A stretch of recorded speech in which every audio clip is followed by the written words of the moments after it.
It's impressive. All right, what's up, people? Welcome to this early edition of The Juice is Loose. I'm sure there's going to be some who didn't see the notice. Yeah, we'll probably have people jump in at like our usual start time if we're still going. Like, oh, what are you guys ending for? Like, it doesn't matter how early you tell people. Somebody's going to miss out. So unfortunate. Sorry for those people that are going to tune in. I hear echo. Somebody's got audio coming through. Sorry for those of you that are watching this on the replay that normally watch it live. Yeah, we started a couple hours early because of Labor Day. I figured because most of us aren't working in the U.S. That we'd get this started for Clocked It and Retro. Don't have to be up super late. But I'm still hearing myself. Somebody's got their speakers on or something. Really? Yeah. Not me. So, what we're going to do, it's 35th anniversary of Mario. My cat's going to knock over my shit. Look at that. Do it. No. Do it. No, do it. Just trash 2D Mario. We're going to be reminiscing about Mario, the impact it's had on us. But I'm going to click on everybody to make them full screen so we can get their intros and then check out their background. And then we'll have you guys vote on. Cat! Get down! God damn it! Well, you take it you win. okay, boy. Go! Your background wins. That's in the new spot. But anyway, Clocked It, why don't you start us off? We're gonna have everybody vote on who has the best background for celebrating the 35th anniversary of Mario. So go ahead, Clocked It. What's up? It's just me. I clocked it. Whoops. I haven't actually been playing any Mario recently. I don't think. No, I've been playing my Sega Saturn. Sega. Sorry, I agree. But yeah. What are we saying? Are we doing little introductions about Mario or what? No, we'll just say hi. What you've been playing. We'll give our Mario stories throughout the podcast. Yeah. No, I haven't been playing any modern games. I've been playing pretty hard on my Sega Saturn. Recently, but I've just been busy, so I haven't really dug into anything too deep. I got quite far in Devil May Cry now, so hopefully that's out of the way soon. And my kids started Concrete Genie, which they love, so I'm looking forward to that. It looks very nice. Yeah, that's about it. Really, not too much happening in my world right now with video games. All right, and everybody gets to see your background there, so keep that in mind. We'll ask. It's not going to be. I don't think it's going to be close, but anyway, let's go to Ms. T, I should say. What's up? And I guess also if you want to just Clocked It, you want to just quickly explain your background and what it took to put that together. Yeah, this took too much effort. It took like an hour by the time I got the kids to bed. I was like, yo, you need to get to bed like right now. It's not going to be. I don't think it's going to be close, but anyway. But no, it's only like a funky little stand. Just put the games on there. Got my 40-inch TV behind me, which is actually quite heavy. Amiibos at the top. Got my my Mario shopping bag, which I got from New York, and Super Mario All Stars. You all know this for people. Hey, Mario. It's on the online service right now. Show me your All Stars up close. Why does it look so weird? That's just That's not a SNES Super card. Mario All Stars with Super Mario World. Oh, because you have the combo with Super Mario World. Yeah, okay. Yeah. That's a weird looking cart though. That's not how my SNES games look. Those are the better cards. I didn't know they actually use a different cart. Like garbage. You didn't know they used it for cards? No, I knew they had different systems. Much better. Huh? That's weird. Yeah. There you go. Retro's got his. All right. So let's go back to Meza T. Get your mic on and what you've been playing and tell us a little bit about your setup. Hi, guys. What the hell was that? Well, I just did a live stream of Eternal Darkness, the copy I bought from Terminator Juice, because mine doesn't work anymore. But I've been playing. I play a bunch of stuff. I always forget because I have so many things in the loop. But my setup here actually didn't take me that long because a lot of my stuff is right here. So as you can see, I have a mountain of Mario back here. It's actually that stuff standing on what is it, Nintendo Labo VR box, and the wraparound. The wraparound is the stuff that came with Mario Maker for Wii U. So Damn, I forgot it's a Mario special- Maker. What's that? I forgot to put up Mario Maker. Yeah, so I have Mario Maker and Mario Maker 2 right there, and you can see all the good 3D Mario games. That's funny. Yep, I see all the good ones. And then Mario 64, All Stars right there, Super Mario World, and Yoshi's Island. And then you can see on little figurines and all that good stuff. And there's more stuff over here you didn't see. There's Mario Golf, Super Paper Mario, 1000 Year Door, Mario Kart, Super Mario Brothers U, and Super Luigi U back there. So, also, my Mario shirt here as well. I also have red and blue for my my Apple Watch wristband there, and I got drinking on my Frappuccino because Mario's Italian. So there you go. I win, right? All right, there you go. All right, Retro Death. You need a better camera, man. You're looking like 8-bit. That's what I just said. Like, you guys look like fucking HD and shit. I don't have. I'm using the webcam from my computer. I still need to buy like an actual webcam. My shit is all blurry. This is my blurry Mario pile. This is like my blurry sunshine shit. Like, I don't know. Coming on a potato. It's like he clocked that he took like his 5 kids and he put them all to work to put his own setup there. He pretends it took him an hour, but it took his kids an hour. And he has like his room and he like tossed all his games through the whole room. I threw everything on the pile because this is all I have and shit. But yeah, I've been playing actually Super Mario Maker the past few days because Robert finally made a fucking level again, which I'm surprised was actually good. And I noticed after I was playing that Clocked It and Juice had a bunch of levels up that I hadn't played yet. So I played those as well. The last level I played of Clocked It was like seriously the best one he made. The level was fucking amazing. I don't remember what it was. My last one It was like wasn't the cloudy shit, but it was a different one, like something with land. I don't remember. It was It was really the best thing in the world, but I don't remember it. Yeah, mine was super easy because I was gonna do a world and I made a world one level that was like really easy. That was the last one I uploaded. It was like everybody's finally making great because Clocked It's first level was fucking brutal. People say I make hard levels, but man, he has It like was no pretty hard. Yeah, that's bullshit. But like It was easy to everybody's me. starting to make like good levels, and now everybody stopped making them. I'm like, yo, go back. So I've actually also been making new levels again. Do you think Robert's not here to defend himself? Do you think it was the point? He just made quick levels. He didn't really put a lot of like aesthetic stuff in it. You know, it was just drew it's it not quick. even the aesthetic. done. Like, Robert, he made levels like going from left to right, you know, and then he just dropped a bunch of shit in there like random. And the last level I played of him that he like just uploaded, it was a level, you know, you actually go into a pipe. There's like a subworld, then there's like you can go different roads, and yeah, there's like gimmick in it even that he integrated. It was pretty well done. It's for Robert standards, that was high tier shit. Yeah, I definitely want to check it out. I haven't turned my Switch on in a few months. I was kind of, Fuck off, right? but so let me click on my screen. So I got my usual background, and actually the Mario stairs thing, that's always behind me. I didn't realize my head was blocking it completely. It was never in view before, so I moved that, and I got too many digital games to display. Like, I don't have 3D World. I don't have Mario Maker 2. I never bought... the only Mario Kart games I bought were these 3 right here. I'd never owned any of the other Mario Kart games. It's just like, I know it's crazy, but I always had access to play them as much as I want. I have Mario 64 on the Virtual Console. I have 3D World digitally. I have Mario Maker 2 digitally.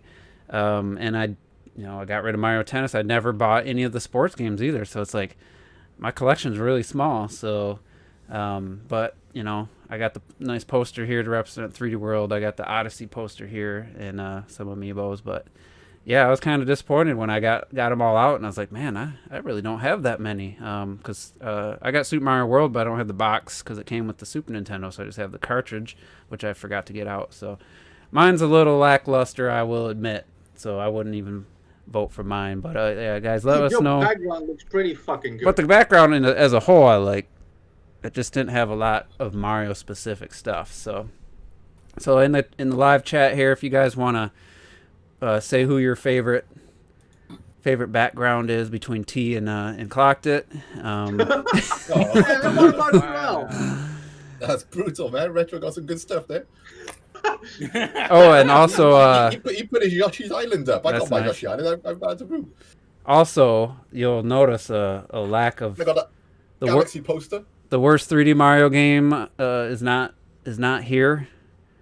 There's a reason for it. Is because yesterday I actually sold it for $65 on Facebook Marketplace. This 20-something-year-old kid just wanted to collect GameCube games, and he's been looking for Sunshine. And he tried Marketplace. His very first time was yesterday, jumping on Marketplace, and he saw my Sunshine right away because it had a ton of views. At $65, it had like 163 views within a few hours. It was the most most views I've had in a short span of anything I've sold on Marketplace. Clocked It's got 2 votes, by the way, so far. So in my defense, I think it's only because I got the TV there. yeah, I would need more stands and stuff. I still got more games, but it's only because I got the TV there. yeah, the TV does help. I could have done a green screen and like had this ridiculous collection going behind me. Or something, but- so yeah, so cheat the system. I see. How so those that watch my Juice Opinions, or I don't know if I mentioned it last. Yeah, we didn't know about the 3D collection. I was telling these guys, if I sell Sunshine for more than or equal to what the 3D All Stars collection is worth, I'm just gonna buy it, even though it goes against everything I said. I'm still a little bit torn about that, but the fact is, I'm basically trading my GameCube copy of Sunshine that I was never gonna really play again for upgraded version and get Mario 64 and Galaxy in the same collection. So I don't feel too bad, other than the fact I'm still giving Nintendo money. That does hurt me a little bit because I feel like this collection is definitely lacking. We'll talk about that later, but so yeah. Remember, you don't have to buy it. I don't, but now that I don't have Sunshine at all, I mean, I kind of feel like I gotta pick that up because I'm not gonna Why? get the GameCube. I don't know, just to have all the 3D games. You need Sunshine. It's called in a your cop. But also, I'm gonna give it a second chance too, and hopefully they've added control options to invert the camera because Well, I was really struggling when I did another that. one of your complaints that you and T always had is because you guys are like noobs and suck at platformers. Like, oh, there's segments without FLUDD. Well, now they have FLUDD, so there you go. No, that was just one. What? They should. I don't know if that's an option, but I think was there never any levels like that with FLUDD? With like in the original game, you had the levels you saw in the trailer, but you couldn't use FLUDD because Bowser, like Galaxy Mario thing, he stole FLUDD, and you had to like chase him through these sections. But in the trailer, you had these exact sections when Mario was wearing FLUDD. They also showed him without the FLUDD in the same trailer. So yeah, I'm trying to wrap my memory now if there was 1 or 2 levels. I feel like with there was a FLUDD. couple. It had the spinning gears that maybe there was FLUDD, but anyway, we'll get to that later. Mario When I Sunshine talk- for babies. I saw comparison shots. Apparently, there were levels in the original game that had flood. Yeah. There weren't might many have of been, them. Can't remember. So, but I played a little Sunshine. I couldn't even get past one freaking level. I just couldn't do it. Yeah. And so then I put Galaxy 1 in. And yeah, it took me about close to an hour, but I still beat the hardest level in the damn game. And it was most of it was just my shitty, skill level had gone way down. You had to get these purple coins on this level that was like moving platforms with like cannonballs shooting at you, and you could only miss one of the purple coins because there's 101 on the level, so you only could miss one, and you had to make a perfect run, no checkpoint or anything. So I spent about 45-50 minutes. I beat that, then I beat the next two pretty easily. So I actually 100%ed Super Mario Galaxy for the first time in my life today, this morning. So that was an accomplishment. And then I started Galaxy 2. I was at 178 stars. I'm on the Green Star Challenge. And now I'm up to 187. So I got, was it 53 more to go. And I'm going to 100% that. And it's just crazy. We say the GameCube and Wii weren't that different, that far apart power wise, but I mean, Galaxy 1 and 2 looks significantly better than Sunshine. And then just I bet it's a fucking Wii game compared to a I know, GameCube but game. I didn't realize how much better. Stuck together, so I didn't realize how much better they looked, and just even with Sunshine, the music on all three of these games is amazing. So I spent most of my gaming time playing those two games, and then actually got more into Control's expansion, and I'm freaking loving it. So I hate that what they did with the shit with the upgrading PS5 and the Ultimate Edition, all that bullshit, but it's still quality DLC so far. So that's what I've been playing. So let's get to Terrell. Well, not just yet. Let him swallow that bite real quick. Well, what I will say though is I love that when you cause I do that so many times when you like, I think the last time I've done it was with Donkey Kong Country Tropical Freeze, where you're stuck on a level for so long and you just drop it, and then you'll come back like a week later or even a month later and you do the level on your first go. You're like, fuck, and you just like, that happens so many times. I've had that happen so many times.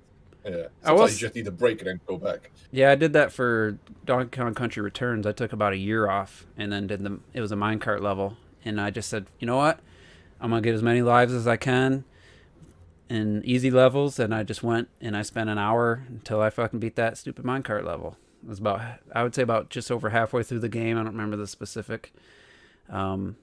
And just one of the things I've noticed about the Galaxy games is, I think Clacked, you might even mention this, like it almost feels like 3D World, where your controls feel like you only have 8 directions you can go. It doesn't full. Is that correct? It helps when you need to run absolutely straight, I will say. It's not as 8 directional as 3D World, but it's definitely not full. No, because I was Mario 64. Sunshine. One of the green stars, you had to eat a fire pepper with Yoshi, shoot across this water, jump, do the flutter jump, and then jump off and do a spin right at the right time to get this green.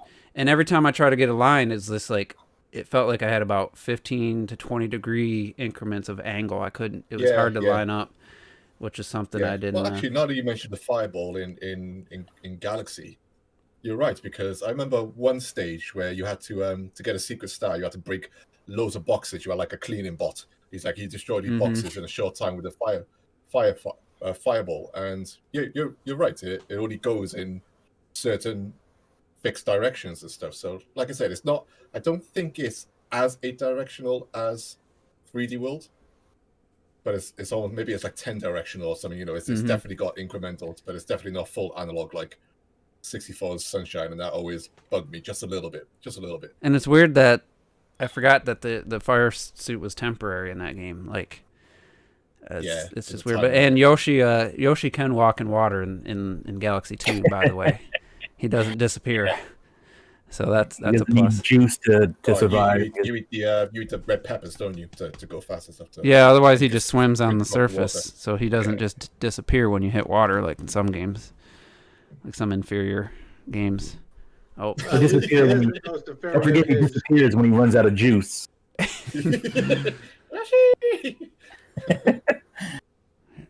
So let's get to Terrell. See what he's been gaming on, and if he wants to comment on his Super Mario Galaxy poster in the background. First things first, as everyone mostly knows, Sonic has always been my preferred franchise. I don't even have a lot of most of my Mario stuff. I just like it.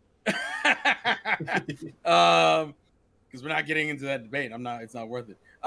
So the only Mario games I even have were, I'm trying to think, would be Wii U stuff, I think, for it.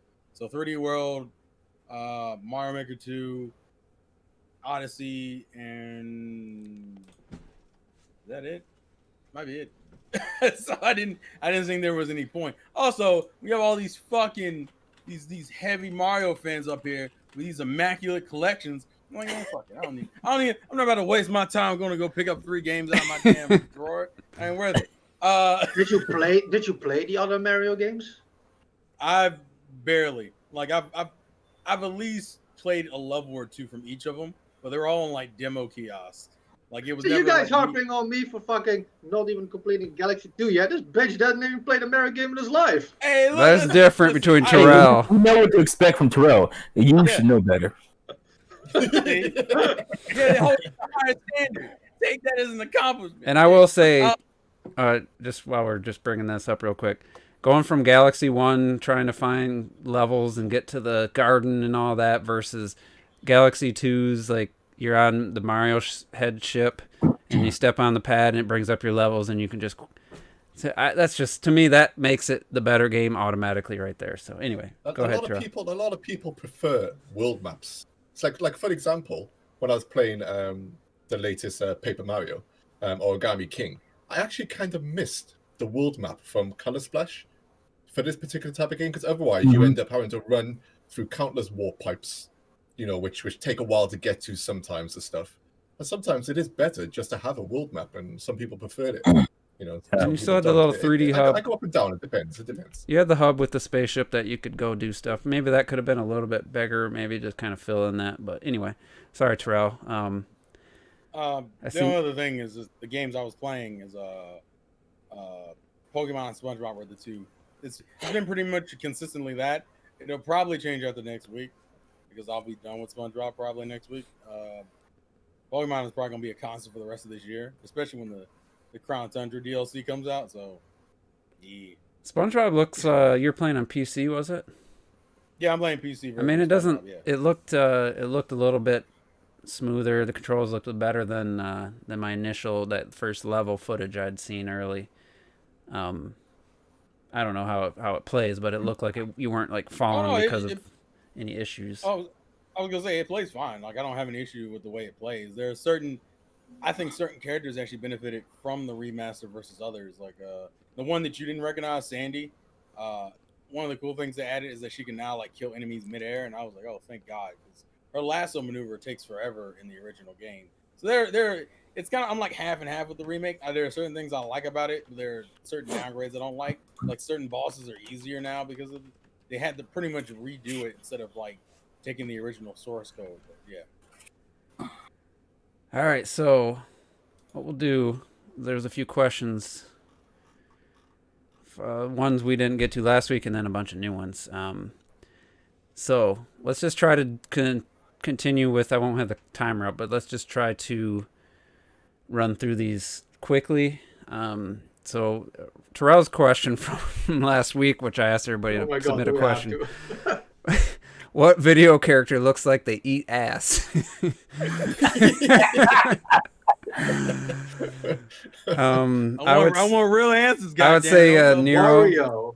Not Nero. What's the girl from Devil May Cry 5? I could see her doing the Nico. Was she the repair? Oh, Nico, yeah.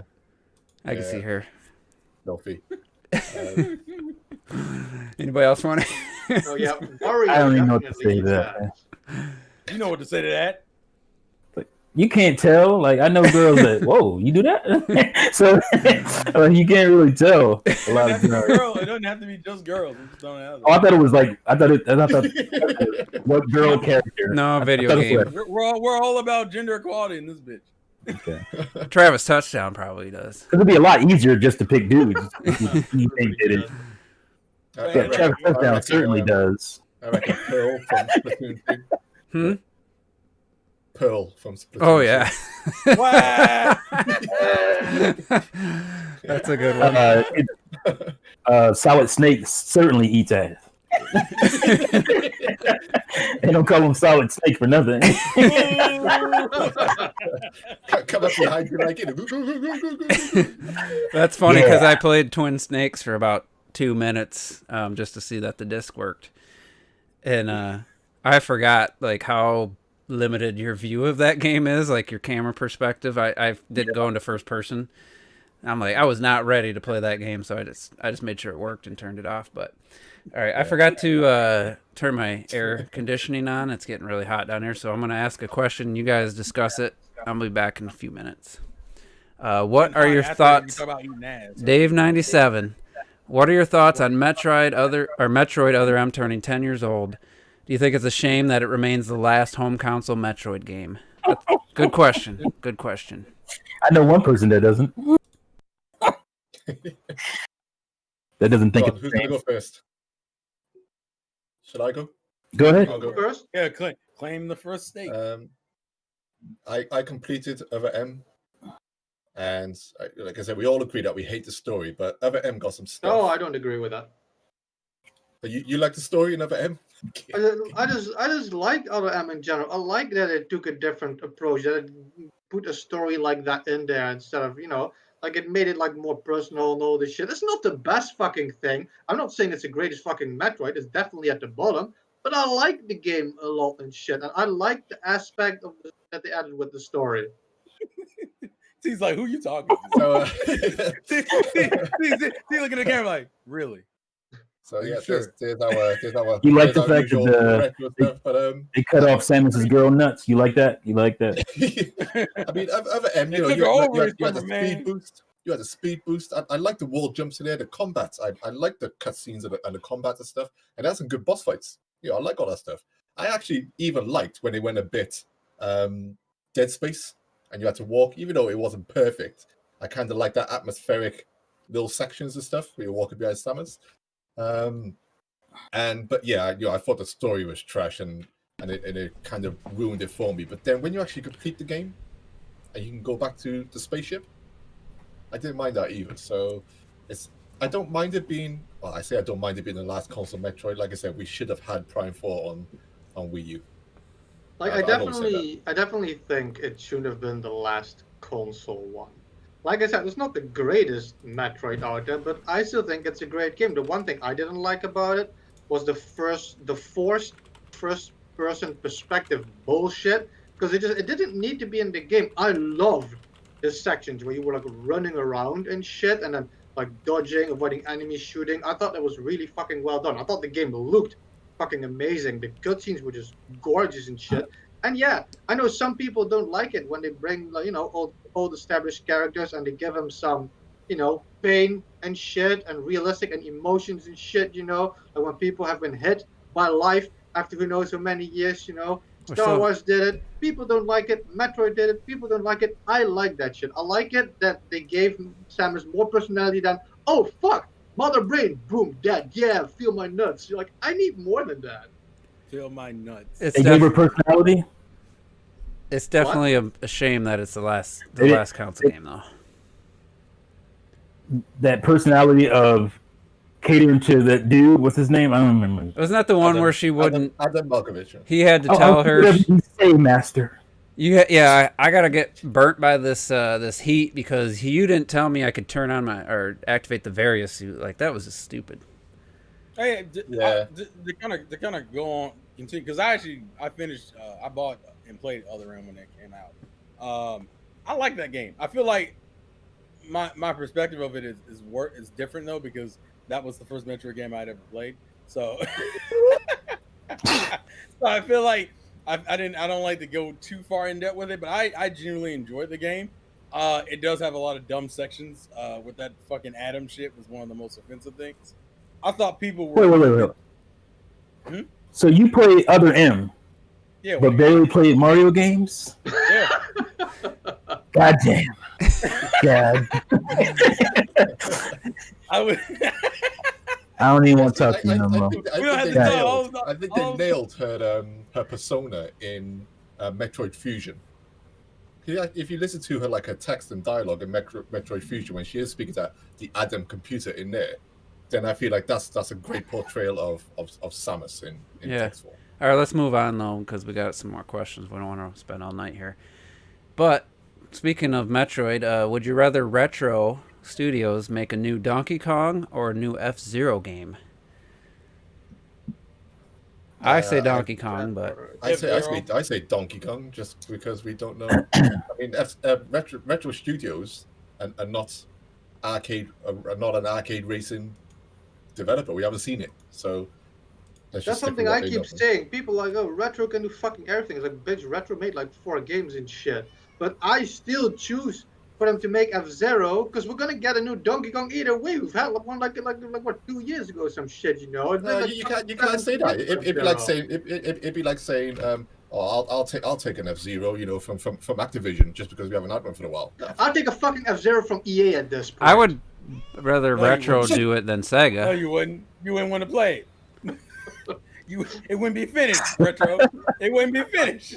If you want to go faster than 1,000 miles per hour, pay this amount. I just want an No, F-Zero if you where want to hit the start button, you're gonna spend $20. I don't want Captain Falcon's legs to be so thick that he can't even walk. That's what I want. All right, I just wanted to be stated. You weren't about another man's legs. He has some big ass legs. They're so bro. stupid. They like clip through each other. It's just stupid. I hate that He design. didn't miss leg day, that's for sure. Yeah, All right. Whose legs are the Because I can biggest? check out that Captain Captain Falcon's Falcon's. legs. I need someone to Photoshop him with Captain Falcon with hard eyes. He Well, needs. whose legs are the biggest? Captain Falcon's or Snakes in Metal Gear Solid 5? You know, that's the question. Oh, Captain Falcon. Captain Falcon's Falcon the is answer man to beyond man. every I'm question. 2,000 wins. He wins everything. All right, so Deku Tree asks, someone I know shared a meme against having game consoles in the family room.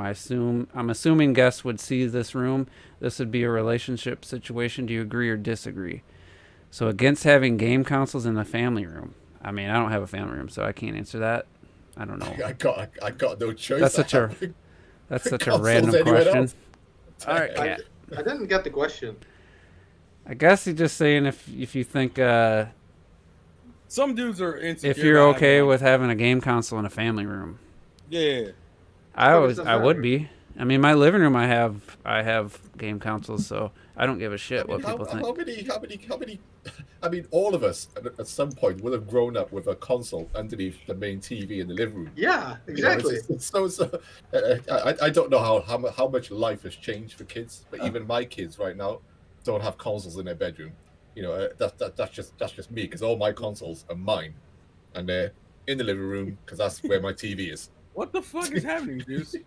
Yeah, my Wii. What the hell?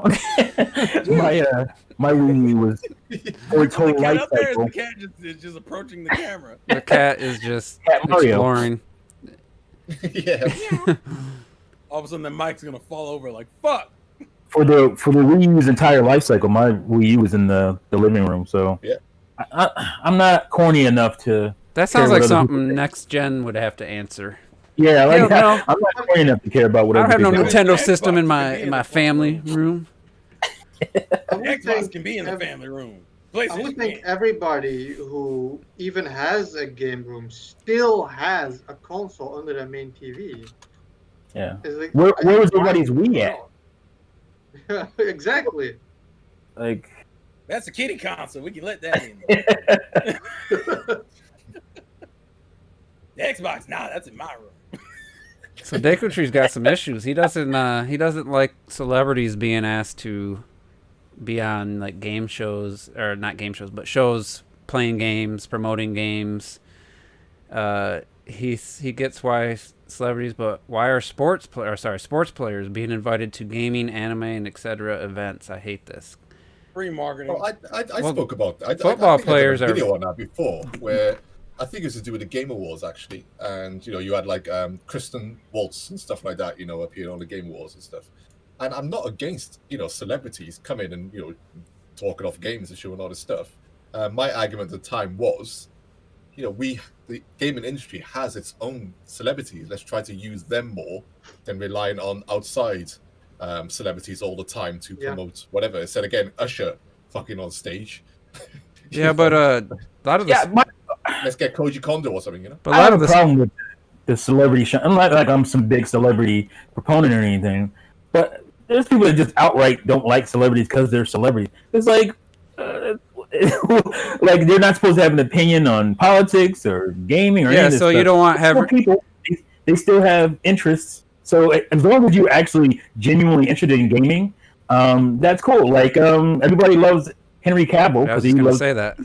gamer. Yeah. So Oh, we had Steven Spielberg, for example. He's always been in Spielberg, yeah, Spielberg is big gaming guy. Yeah, you're telling me you don't want Henry Cavill, or have a problem with?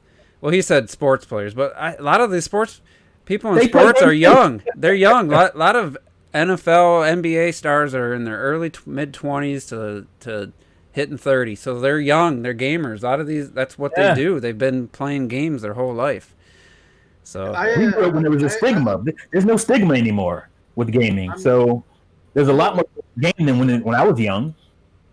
I'm more on Collected side with it, that I feel to a certain degree, at the very least, we have so many gaming celebrities. It doesn't even need to be fucking Miyamoto. You have shit like guys, even like Zelda Williams, I don't know, or like Koji Kono, for example, or even just streamers right now. People like Ryukar, or like somebody juice like Just Jess. I don't know. You can have people as long as they're like linked to gaming. Even if you play games like Henry Cavill, when you saw like the video, this fucker is a great gamer. Bring somebody like that. But I don't want fucking The Rock. I kind of agree. I don't want fucking The Rock being on the thing because like fucking Fast and the Furious 12 is coming out, and yeah. When I was 8, I once played a Mario game at my uncle. No, like, we don't need people like that. We have enough people that actually play games. But I think we have to be linked somewhat to gaming.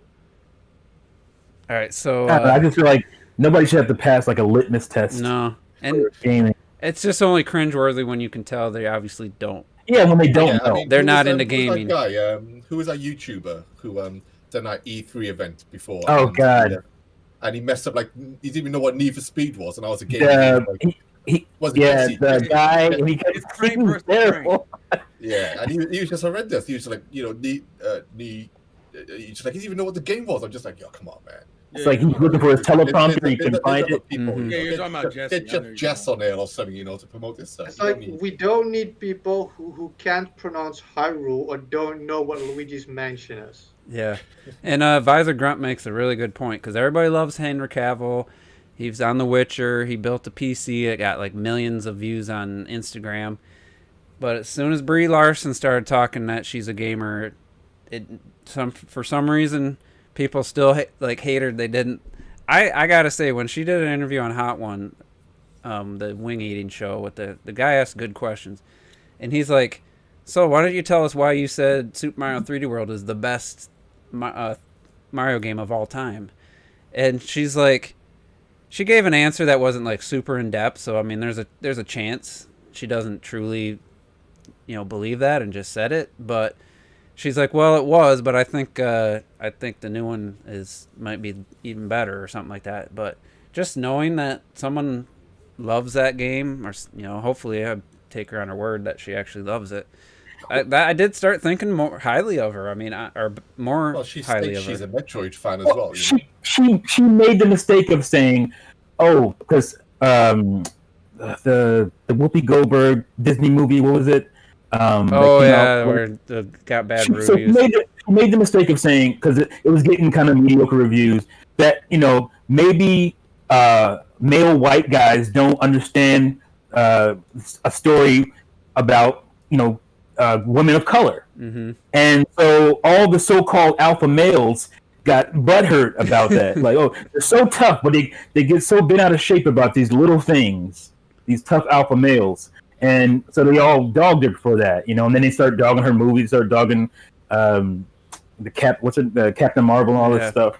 Captain Marvel was pretty bad, though. It wasn't that great of a movie, but it wasn't like, they act like it was some kind of political or against men thing. I'm so sick of these so-called alpha males crying all the time about women's agendas and all this nonsense. Because the thing with Captain Marvel, again, it's still not her fault. I still think she's a great actress. Like, she can do incredible shit. It's not her fault that Captain Marvel was like garbage. But it's like, I think Clock had said it now. I just know, but she's still like, she's even like halfway campaigning for the Metroid shit, even, So like, she obviously cares more than somebody who played Mario when he was 8 once. She obviously knows some shit. Yeah. So, and I get it. I'm not buying it. She has a problem, similar problem that I have. Like, sometimes I see some of the way she responds to people, and it's just a little matter of fact about it, or a little bit harsh. She's not good at sugarcoating, which is something in real life that Good. I'm But glad yeah. she's not fake. But like yeah. she can't pretend. Like what? I don't get. She deals with a bunch of people all day long. If you were in that situation, your mentality about stuff would be different too. It's like, Yeah, but it doesn't make it appealing. Doesn't mean I'm gonna. you saw her do something and you want to lose your mind over it. But Alpha anyway, male Walk on babies. eggshells around everybody these days. Yeah. Like, fuck off. and well, let's get to the next question because it's actually a really good one. And the Watchman 81, who I've never seen a question from, so thanks. Hopefully he's watching this, he or she. Do you think Nintendo will ever release a console/hybrid that will be close enough in specs to get majority, if not all, full current gen third-party support? Or will they always be a gen or two behind? I feel whatever they release will always be a gen behind from now, so their next system will get ports from Xbox One, PS4, which is cool for Nintendo fans that never played those, I guess. What do you think? That's a good question. I'll start because looking at where the technology is heading, and I made Juice Opinions about this and brought this up on a podcast a while back. This new technology for upscaling, it's called DLSS, something dynamic or deep learning super sampling. It needs it's in its own little chip to do the processing, but it basically is like an AI, and it can take a 540p image and upscale it to 1080, and it looks almost identical to native 1080, if not better. And then they did it from, I don't know if it was 1080 to 4K or if it was 900p to 4K, and compared it with native 4K for like the game Control and some other games using this technology. And there's actually like the close-up of like hair and stuff actually look better with this DLSS on. And it takes, because the game's only actually running at 900p or whatever, it's the boost in performance is ridiculous. So if Nintendo can harness that, then they can catch up a lot easier than, their next system could be closer to Series X and PS5. If they chose to. I don't know if they will, but the technology will be there. They could run the game at 540p, and then it could upscale to 1440p, which then your TV could easily run, at a 4K TV and still look great. Could pretty easily hit 4K using this technology without a huge hit, without a massive power supply, without a massive, high-powered GPU. So if they use that, I think they could. I think they could catch up, and they won't always be like a full generation behind. So if they don't, though, I do see the same thing happening next gen that we're getting this gen. We're going to get all the Xbox One, PS4 games that we didn't get on the Switch will now be ported as late console ports to the next Switch or whatever. So that's actually a really good point. I didn't even think about that. So I don't know. What do you guys think? I'll go first. Because everybody's quiet. I've already answered this before. My answer won't change on this. Nintendo, even if let's say the technology is there and you have a Switch, which is more powerful than the Series X, and it works no problem with it, Nintendo's still not going to get all third-party games. They just won't. I just don't see it happen. There's either a stigma when it comes to third-party games or to the developers putting in the effort. I don't know. Some devs just don't care. And they just won't bother. Yeah, I honestly think it's just the hassle of having to hire somebody or spend a year porting the code to, and then try to make your game actually run. I mean, like I said this before, we've seen Japanese developers put their game on the Xbox One for no real reason, knowing it's not going to sell, but it's just such an easy switch conversion from PS4 to Xbox One that they just do it because why not? I mean, even if you only sell 50,000 copies, like, it probably takes next to no effort. It's not like they have to hire a separate team to port it to Xbox One. So if Nintendo had a console where there was just like a pretty easy process, I think that's really the biggest hurdle. There might be some bad blood still for some companies, but I think most of it is just having to do effort and the money and have like hire a separate team to fucking port a game. I think that's the biggest problem. But I guess we may never know the actual 100% reasons for why the third parties. I mean, we can we can obviously still look at historic Nintendo and know that they want to save money, for the most part where they can on their hardware. Now, I mean, we're in a funny place with the Switch. We can still see Nintendo experimenting.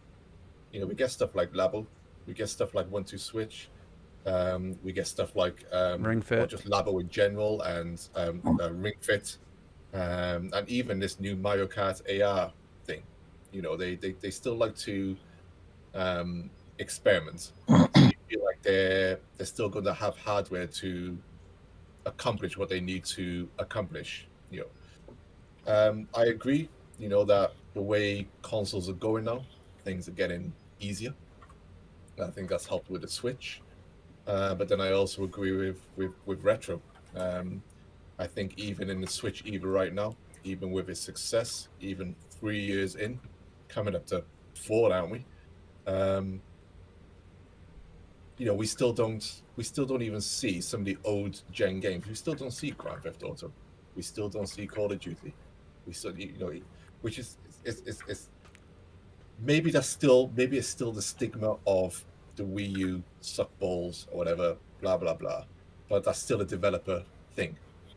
It's still a developer thing. And exactly, it's like you got GTA that's gonna being fucking was the first thing fucking shown for the PlayStation 5, which they just announced, and the Switch, like you said, it's been out for 3 fucking years. There's no reason at all for that game not being there. It falls on Nintendo as well, though, because online infrastructure wise is a Nintendo thing. They don't have the type of online that these companies like either. The type of communication, the delivery of easy microtransactions and DLC and stuff like that. They don't have it.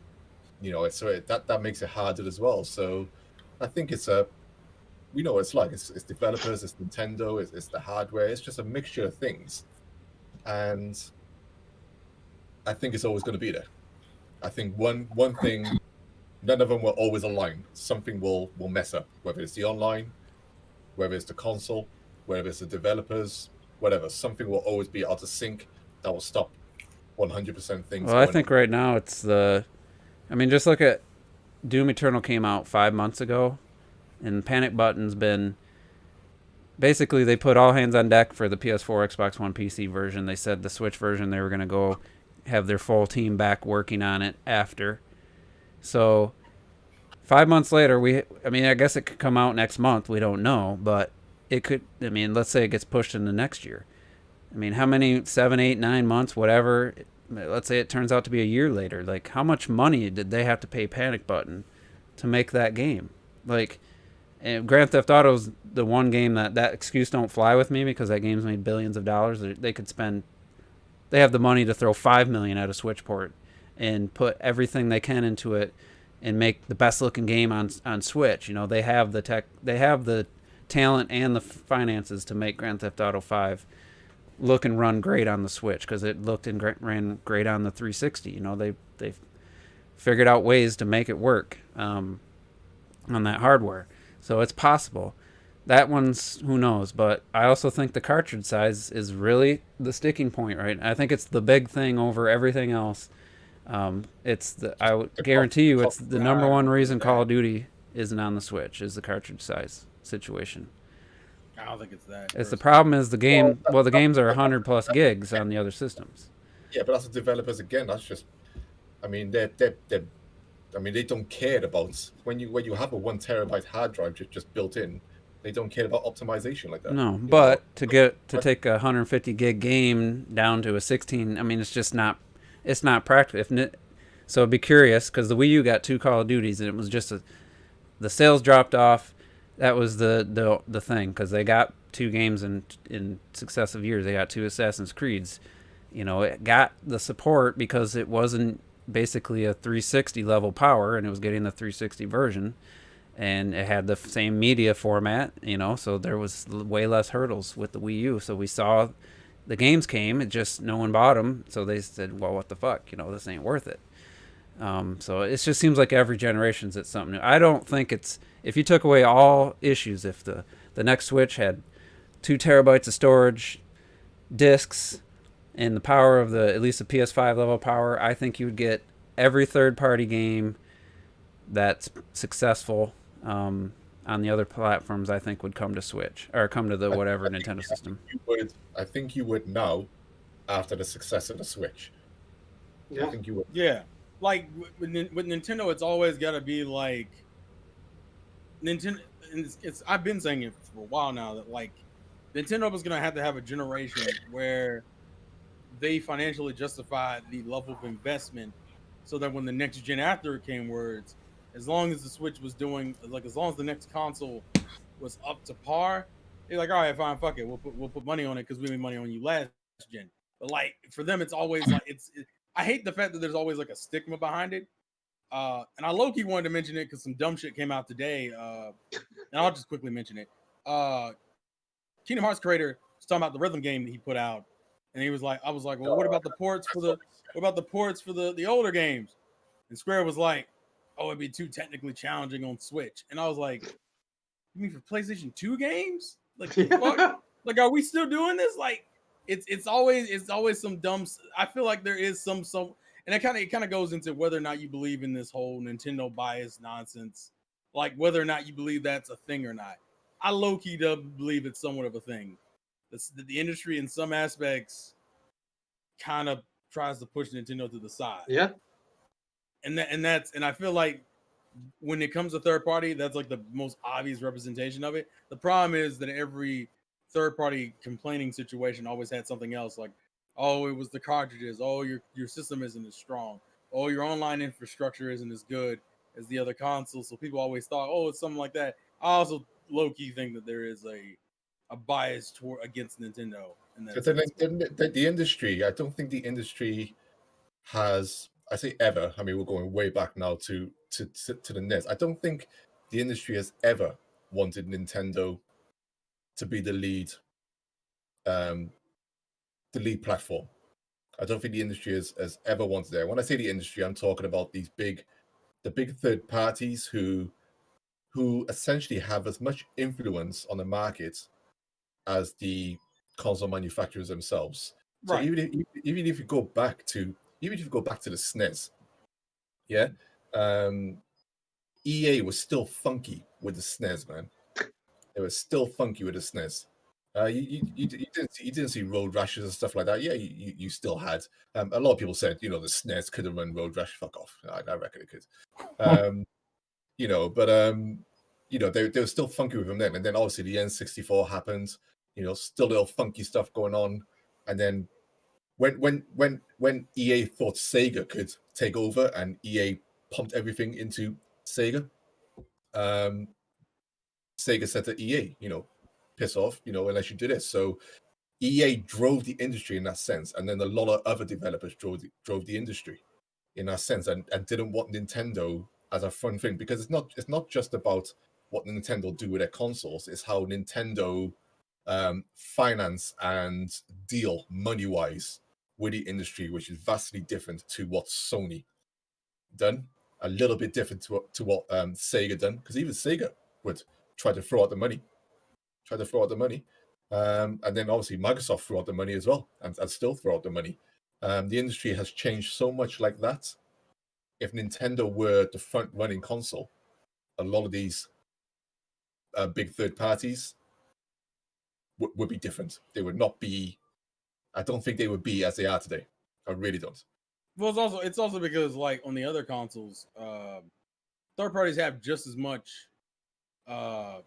pull as the first party game, especially on Xbox. Xbox is literally almost all third party. Like, and PlayStation is a little bit better because they do have some first party IPs that are able to hang in that top 10 with them. But realistically, like third parties dictate both of those consoles, and Nintendo always had the advantage of, yeah, our first party IPs fuck all y'all's up, and I think they don't like that lack of control. And Sega had that for the bit as well. Bro, I agree. Yeah. Yeah. See, I made a tea time commentary on this a million years ago. You guys pretty much touched on everything for the most part I said about that Nintendo bias. Is that it started with NES and how the stranglehold that Nintendo had on the industry at the time. And so a lot of third-party companies came out of that with a little bit of animosity. And they didn't like the fact that Nintendo had control over the industry and not them. And so when they got control, because Sega was trying to court everybody they could, because the Master System They couldn't get a lot of third parties.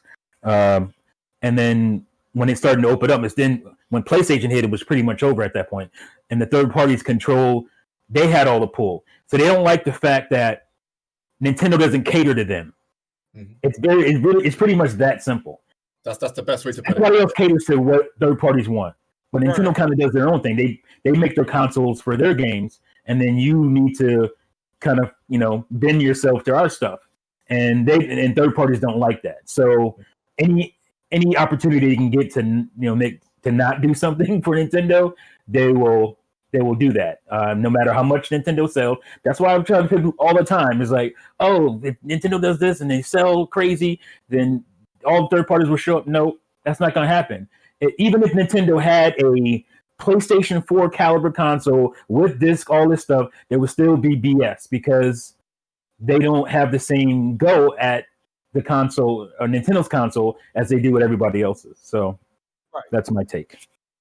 I think the biggest problem right now is just it's everything everyone said, but I think none of that would matter if they put out Call of Duty or Madden in the Nintendo console that, let's say hypothetical the next console's takes away a lot of the hurdles. If it sold 10 million copies on the Nintendo system, all that stuff would go out the window. The problem is a lot of the animosity, and the Nintendo first party games sell, and then they put out their game, and if it sells 1 million copies, like, that's a huge success. I just think if it ever got to a point where enough people, like the Switch, you got a bunch of non-Nintendo people bought a Nintendo system, now they want to play all these past games they couldn't play on the Wii U and other systems.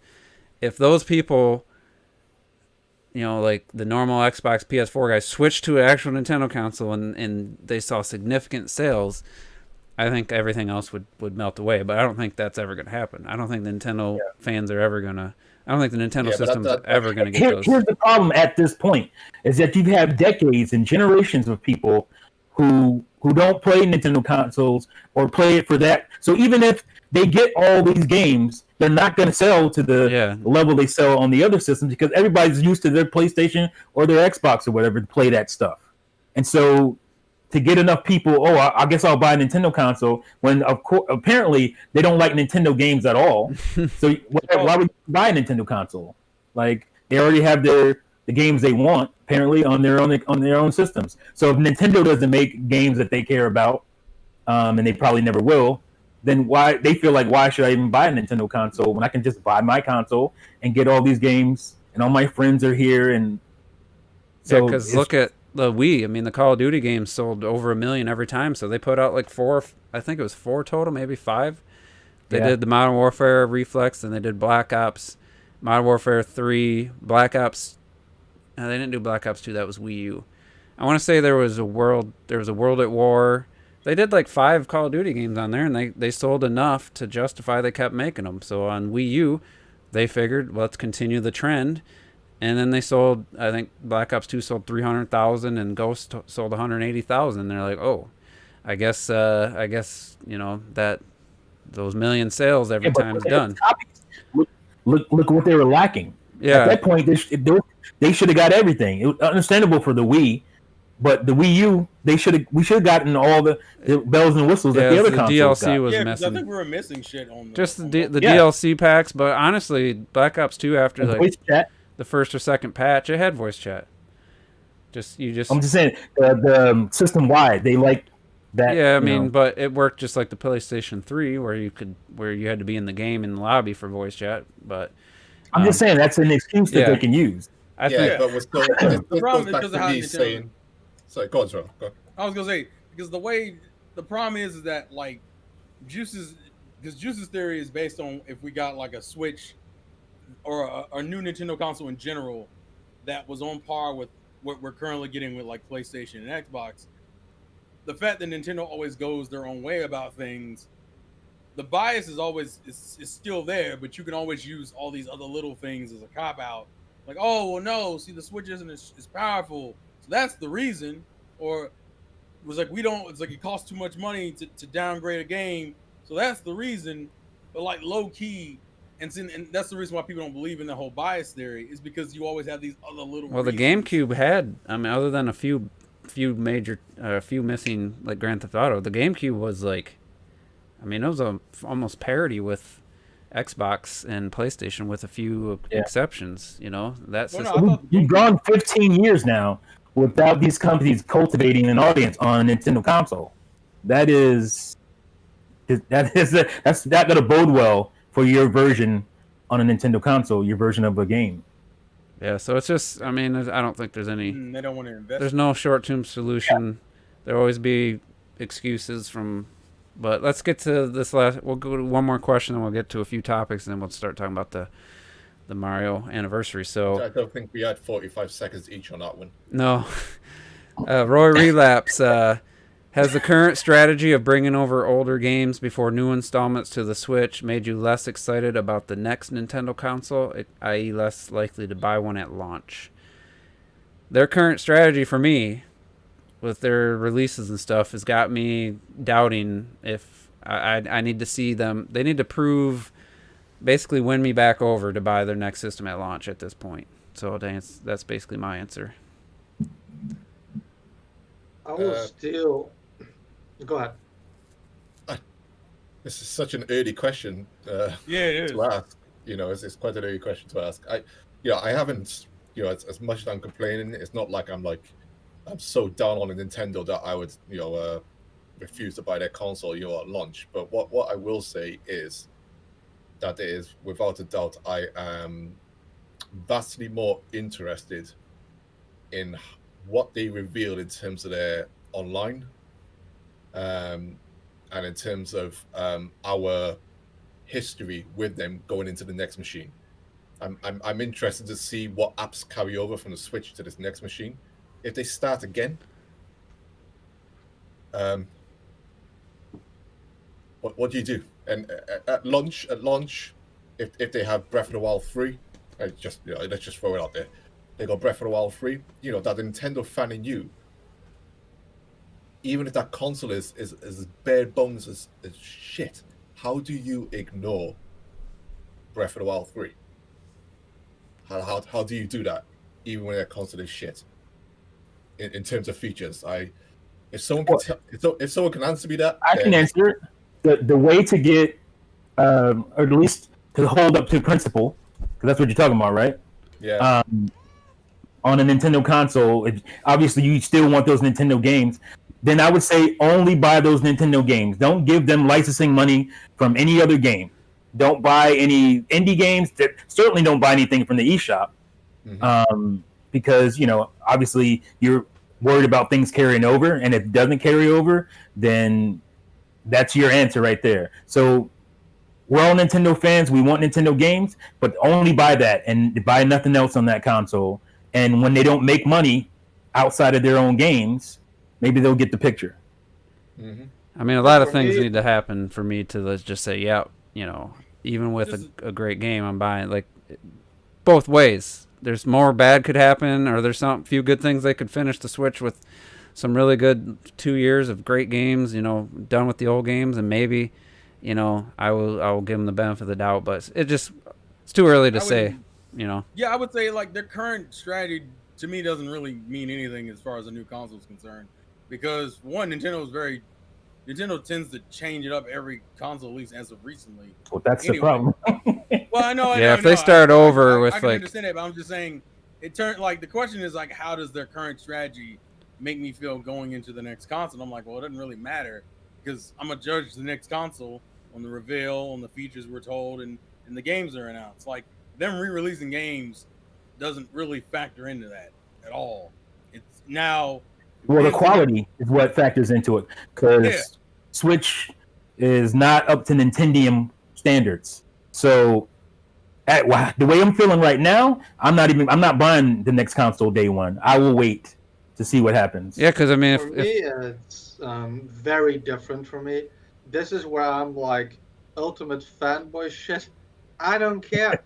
A new Nintendo console comes out, I'm picking that shit up day one. You can give me no games for a fucking year and have it be as bare bones as the Switch. Because even on the Wii, when the Wii came out, Or you got like Wii Sports shit, or some extra bonus shit. You could spend like hours just making your Mii's. All the music is so interesting and shit. You can give me something as bare bones as the fucking Switch still is today, where you can do nothing on the system, no game for a year. I'm picking that shit up day one. Like I really don't care. Well, see, and see, it's not like I'm against buying a Nintendo console late. Hell, I bought the Wii U late. I didn't get the Wii U day one because I didn't think there was anything on the Wii U I needed to play day one. Hell, I ended up getting it, I think, summer of 2013, and I still thought I bought it too fucking early because I didn't really get to play anything until I think August, I want to say August or September, when Pikmin 3 and like Rayman came out. So like realistically, I'm not against waiting for a Nintendo console, as long as your launch lineup has something for me to give a fuck about. Like if I have something I want to play day one, and I think the feature set is cool or stuff like that, we're good. We're good. But like I said, you making ports now is not factoring into that decision. At least not for me. It's not just the ports. Like if they, like Clocked said, if they're What are starting you over, buying? All they're doing is putting ports out, though. Why would you even touch the console? But we're talking about like because the argument is the ports now. Like I'm saying, if we get to the launch of the Nintendo Switch 2 and your first 3 games are Breath of the Wild remaster or fucking Mario Odyssey remaster, that's a different story. Then it wouldn't get bought day one. But I'm talking about like you putting out Tokyo Mirage Sessions or Xenoblade this year. It's not making me think that all of a sudden that you're gonna only put out ports going into the next con.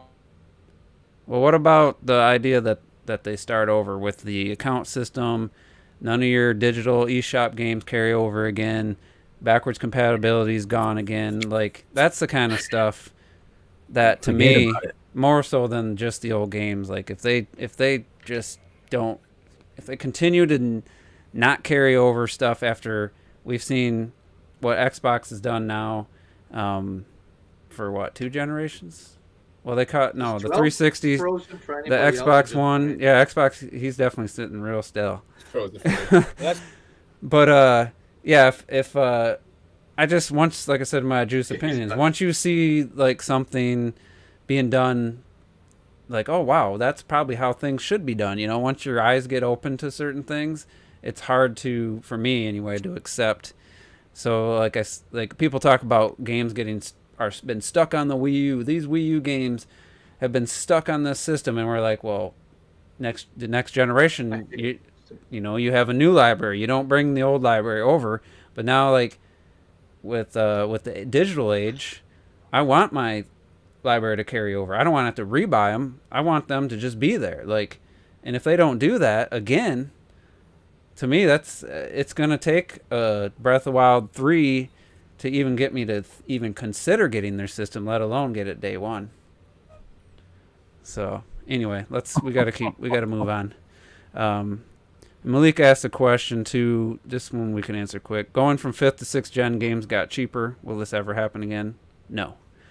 That was going from carts to done. That's it. That was going from carts to discs. I mean, that was a huge cost for game prices. I think that'll never happen again.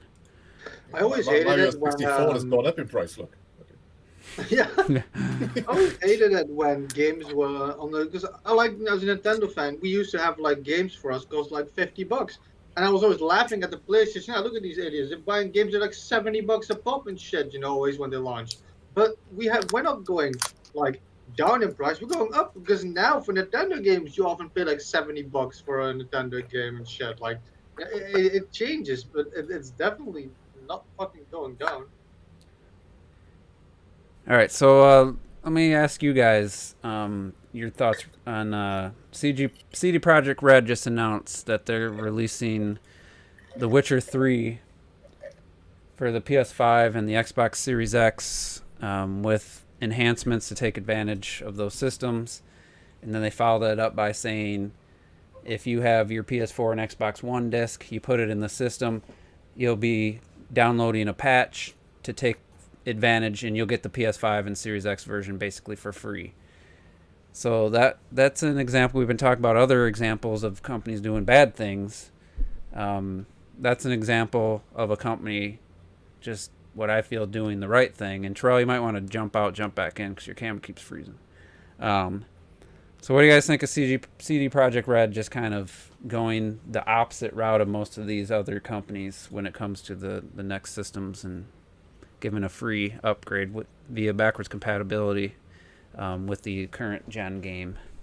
Well, I mean, CD Projekt Red, what I said earlier, all these developers do this and that. You're always going to have the exceptions. You're always going to have the great developers, and we were talking about earlier when we were saying some of these games don't come to Nintendo platforms because these developers this, these developers that.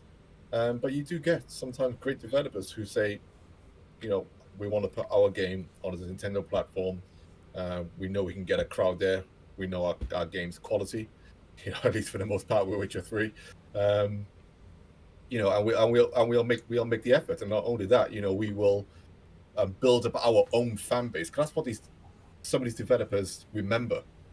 They are building up their own fan base. And it's not just on particular platforms, but they are building up their little group to follow them through their life stories, through their products. And The Witcher 3 is a product to CD Projekt Red. Yeah, same as The Witcher 1 was, same as The Witcher 2. They put heart and soul into all of those games, and they believed in those games. It seemed like what they do with Cyberpunk. Do you feel like EA believe in Anthem? Mass Effect Andromeda, or do you feel like they believe in Anthem and stuff like that? They don't believe in their products. So you can't. I don't know how people can build up an attachment with these people when they don't even treat their games like art forms anymore. This is my game. I want this game to be the best that this studio can be. That's not EA anymore.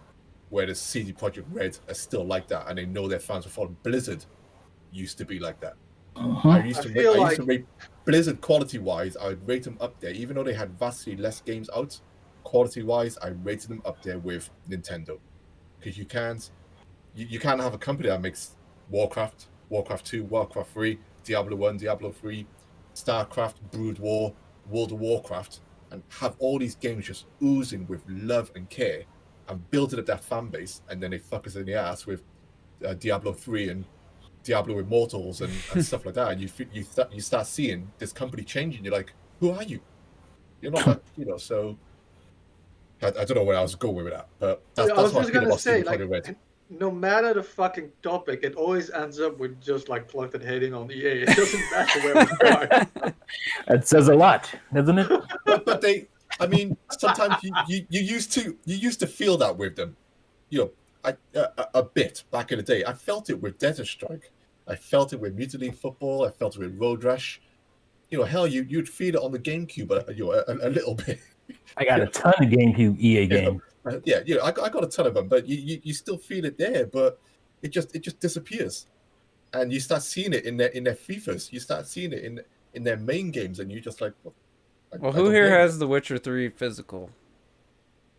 What's that? Who here owns The Witcher 3 on the Yeah, I got it. PlayStation or Xbox? I own it twice or 3 times actually. I only have it on Steam, I think.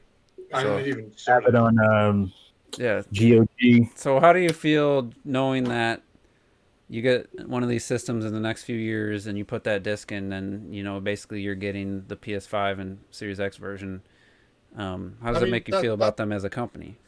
It makes you feel great, but it's not even the fact that they're doing that. It's the fact that they are recognizing who have bought their product. A lot of people will start off. Let's just say you want to make a special Jamaican sauce, to sell in the supermarket. You will start off on a corner of that street and say, "Try my sauce, man. This is the best sauce you ever tasted in your life." And then you try it out, and you start building these people there, and they're like, "Yeah, man, this sauce is the shizzle." You start building up your community, and your passion is in that product. Yeah. So, CD Projekt Red know that they have built up a fan base of their products that they put every ounce of effort in, and every single game that they will release, they are making an effort to say, "This is us in this game form here. We recognize you. thank you for buying it, and we will reward you as you continue with us on our journey. And you don't have the complete editions. I don't understand how there's not gonna be somebody left behind, like 505 Games said, because they have the base version, then you have a complete edition, and it's like we don't want to leave anybody behind. Well, somebody could have The Witcher 3 with no DLC. They're not getting left behind. Somebody could have one of the DLCs, and somebody could have them all. Somebody could have the complete edition. It's like you're all covered. I just don't. I don't know why why does that have to be the celebrated exception and not the standard that we don't even need to talk about, because it's just they're making it up as they go. That's why. And I think a lot of games have become throwaway as well. So the FIFA's a throwaway game. Yeah, that Anthem is a throwaway game. They don't care about Anthem.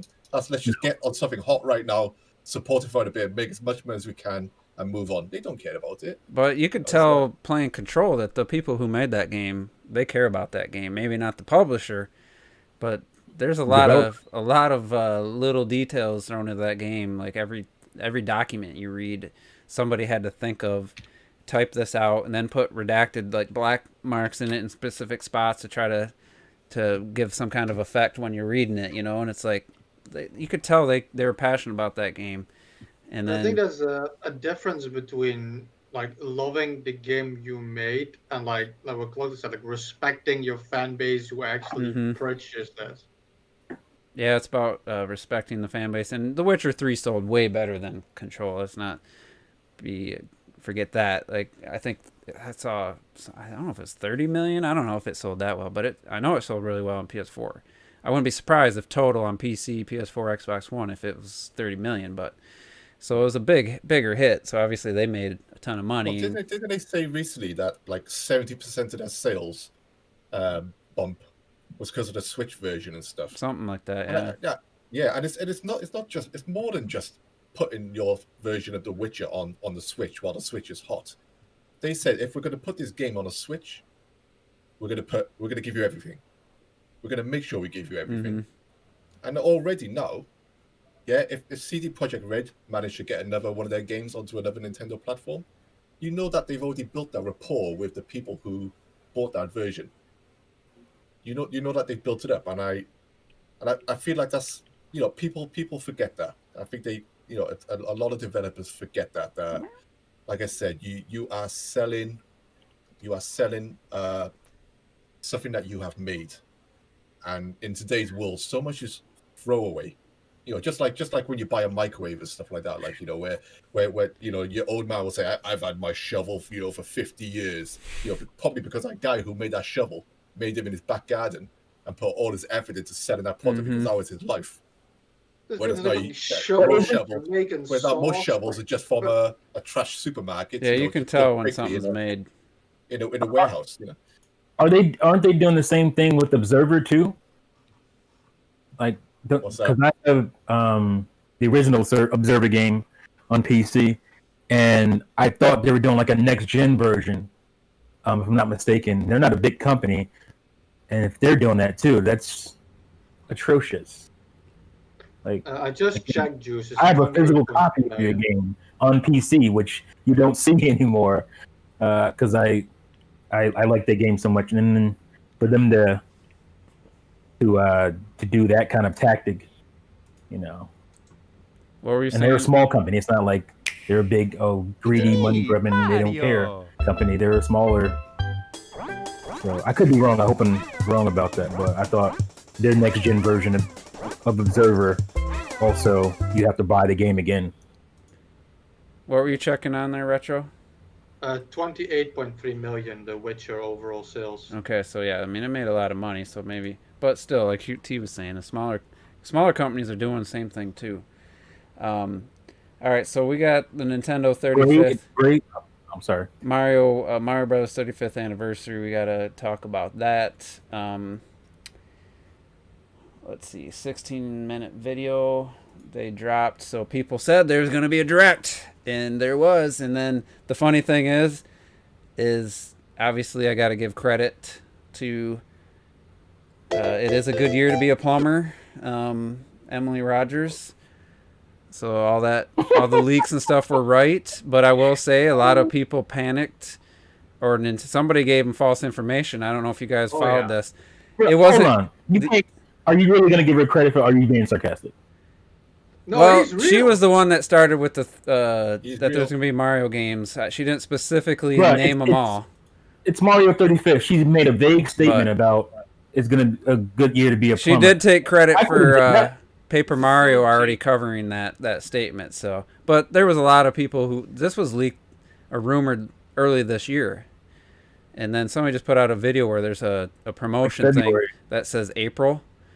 So they might have been Yeah, a planning lot of this. people think that this got delayed. Yeah, Yeah, it got delayed. It's supposed to come out at E3. It's supposed to be a big rollout. I think they delayed it just because they knew they didn't have games coming out, new games coming out. So I think they delayed it. But the funny thing is everybody, I don't know if they panicked or somebody gave them false information. Everyone was saying the 3D collection got pushed to later in the holiday, late November or December. And that's the first thing that's coming out. So it's like you had it. Everybody was right, except for they made one last prediction that made them all look like idiots because everyone's like, yeah, the 3D Mario collection got pushed into November or December or late holiday. It's like, nope. I gotta say something about that first of all. Like, I don't really agree with all this credit bullshit. For the past 5 months, every fucking goddamn week, because the direct is this week, the direct is this week, and the week before we got the direct, it was Monday. We didn't get it Monday. It was confirmed Friday. Oh no, wait, there's nothing Friday. And then we got the direct, but I'd like to point out we didn't. And nobody get a knew direct. anything. We didn't Yeah. get a direct. We got a Mario celebration. How many They called it a direct. things? That was not a Nintendo Direct. Like, how many things did they get out of this? No one knew Yeah. that Nintendo was working on 2 new pieces of hardware, essentially. You know, Mhm. the Game & Watch, the go-karting, Yeah. the Mario 35, player. like all this shit. Oh, and by the way, the week that we actually get out, nobody had any prediction for it happening. No, there was Mhm. like there's no solid like this week the direct happening. Everybody had pretty much given up on it, and then all of a sudden, boom! Nintendo drops direct on Thursday, and nobody had any forewarning or forethought about it, which I thought was hilarious. I thought they said they weren't releasing any new hardware this year. The Game & Watch should qualify as that. So they lied. So should Mario Kart. Yeah. Yeah. That's new hardware. So I mean, out of all the things that leak, how can stuff like that doesn't leak when How do you miss that? Yeah, you're gonna have so many companies working together to build and distribute and make these things. These are not small things. So you think they pushed 3D World into next year because it was just too much Mario coming out, or do you think? No, I think it was the pandemic. I think they were going to have this big rollout at E3, a big Mario celebration. You would have got the information on the 3D collection there. It would have come out Got Paper Mario stuff would have came out. right. It would have came out around there, probably August or something. But I think that's why the 3D collection, the window for when you can get it is being pushed into next year. It would have happened from summer to the end of the year. That would have made Probably. sense because this is Mario's 35th. Yeah. But it got pushed until the third month of next year because the pandemic happened, and so everything got pushed back. Why do everything now at the end of the year? Right. That's why it doesn't make any sense. It's so weird. I talked about this in Real Gamers podcast, and I just kind of came up with the idea of that. That's why it happened because I wasn't too bent out of shape about it being limited. It made sense for it to be limited because that's what they did even with the collection on Wii. That was limited as well. Yeah. It's not like Nintendo hasn't done this before, and I don't think it's out of we want to ride up the sales or whatever because people are afraid. It's just they want to celebrate Mario for the 35th and be done with it after the 35th is over. So they just didn't want to have any more copies to sell. Here's the thing about that, though. I agree with you. Like, physical games often get like limited release, especially celebrations. It's obvious. That's just how it is. I mean, especially if you have like a 3D collection like this, like the world doesn't fucking give a shit about these old ass games. Like, people just don't care. So you release it limited. But I don't understand the limited eShop releases. You Yeah. can Oh, release hold on. physical Hold on. release. They're you hear from me. This is your source. So when it happens, be like, "Oh, T said that."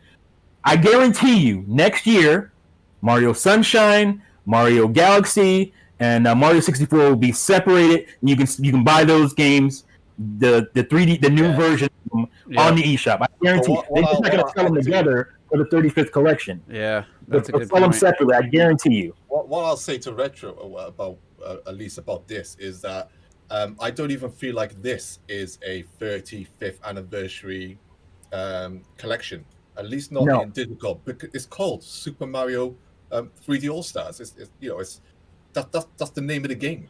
Yeah. That's the name of the package. We've had an All Stars stuff before, so this isn't a direct 35th anniversary bundle. So the fact that I can understand the physical, I completely agree. Understand the physical in a shop, limited run, maybe with a slipcase saying 35th anniversary, here's your 3 games. But as on the eShop, as a Mario 3D All Stars game, that I don't get. But then I also agree that I said they'll come back and they'll kick us in the ass again and get us get people to buy these games again, or sell them individually. Whatever. They're going to sell them individually. I guarantee you. And what do you think Like, Galaxy that's like will be an argument. priced by I itself? mean, but I guess the issue is more so why not just come out? Just and because be it's like the 31st anniversary Yeah, it's 35th specifically. anniversary. Like 5 years Yeah. from now, you don't want some. I mean, you could just buy Sunshine on the eShop. I could see that being something a decision they would make. So we'll see. I guess we'll see. But Now, when it happens, you're like, T, you got it, man. You right. You had that one. so 3D Yeah, World. man, Game Explain is gonna mention that in like a month. They'll get the credits for it. Right. I won't get any credit. So the but- interesting thing about 3D World is that the character movement speed was like significantly increased, which I was just playing it yesterday. I forgot to say that was one of the games I was playing. I've been playing the past week. I played a good hour, and there's 3D times World? where you're running full speed, and some of the more precise little sections where I'm like, damn, I wish I need to slow down, and then it's greatly increased the running speed. So. Yeah. What I actually would say, I mean, some changes I would have liked is, I don't know if they've done them or not. I don't care because I'm not buying it. But it's like when you talk about the speeds, when you are running, there'd be like that delay before Mario starts sprinting faster or the character starts sprinting faster. That always annoyed me. Yeah, they should just get rid of that. I want to hold the Y button to sprint. Simple as that. I don't need a delay and then an extra boost. But yeah, I was thinking what you were saying. Do you need that game to be faster? It's going to be interesting. I think if it is faster. If it actually is, I don't know how much it's been proven. Well, they What showed was the it called? side. Bowser's Fury. Yeah, Bowser's Fury. I wish they would have just sold that as Bowser's Fury and then, sold it for $30, but they wanted that $60, so they're gonna make you buy. Well, they could. I don't 3D mind World it again. existing in the bundle with 3D World if they also sold it separately, so I could just someone like Right. me could just buy and play Bowser's Fury. Do you know what I would have preferred? I would have preferred Super Mario Odyssey, Bowser's Fury. That's what I would. Yeah, a 'Cause That's DLC. the game everybody wanted DLC for. Why Not- are you making an expansion for 3D World? We'll have to see what actually it is because I'm They wondering can if get more money out of it. is it going to play like a 3D World level? Is it going to play more like an Odyssey level? So it's like it's hard to say from this. It's like I said in the Discord. I'm like, there's no way they have somebody other than the main 3D Mario team making Bowser's Fury. I don't see them giving that to somebody Yeah, else. no way. And I'm like, so It looks like a full open world. they're making an expansion onto a 7-year-old game. It's like, I don't know when they came up with this idea, but it's like it should just be a standalone game, borderline sequel to 3D World. I mean, I just don't understand adding think content they- to a game that already exists versus just it could be a $40, half the length of 3D World like Super Luigi U, and be sold separately and have the combo pack. I just don't know why. Think about it. We're getting, it's not DLC, but we're getting DLC. When did 3D World come out? 13. 13. 7 wasn't it? 7 years. We're getting DLC. hell? And we got a think- brand new Mario. We're all saying. We're all saying. I would love a new tourist place to go. Let me go to Dinosaur Land in Odyssey. With some new T-Rex moments and stuff like that. Let me go to someone else in Odyssey. Well, I think here's they're something to- doing this. I think they're doing this, and it's an add-on on 3D World and all that shit because it's capitalizing a lot on the cat stuff, the cat suit stuff. That's Oh, yeah, you can tell. shit Yeah, in but the game. why? But Because there's cats the other are element right too. now. can't sell in Japan. Can't sell, and you can't just make an add-on, for example, just for Odyssey, and basing it off 3D World. I mean, you could, but it just makes no sense. And if you want to release the game anyway, obviously, oh come on, we all fucking knew they were gonna port this fucking game. We all knew they were gonna port it. You can't just complain that they're porting the game and adding new shit to it when you could add the shit somewhere. They were gonna port the game either way, so obviously they were gonna fucking add all this shit to it, and it's obviously based on the cat stuff, but it looks like it's not even that big. I feel you have a small hub world, where you can run around with a cat suit. Some of the shit in the background is obviously made for the cat suit. Maybe you have 4 portals that lead to some shit. You're gonna get some challenges and a boss fight. I don't think it's gonna be as big as I hope it's gonna be, and just because of that, like I said, obviously you're gonna add it to the port of 3D World to push that 3D World more out there for people like us who are gonna be like, I'm not fucking buying 3D World again, because you goddamn sure that a lot of us now are gonna buy 3D World again.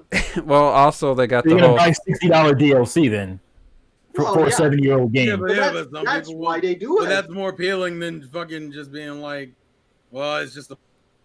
But we also got the theme, the park coming 3D World. that's You're themed low-key after interested. 3D World. So I think that's another factor. They theme, they're spending $1 billion on a theme park, and it's modeled after 3D World aesthetic. So I guess maybe that might have had they wanted to get 3D World on the system. I don't see. Well, go ahead.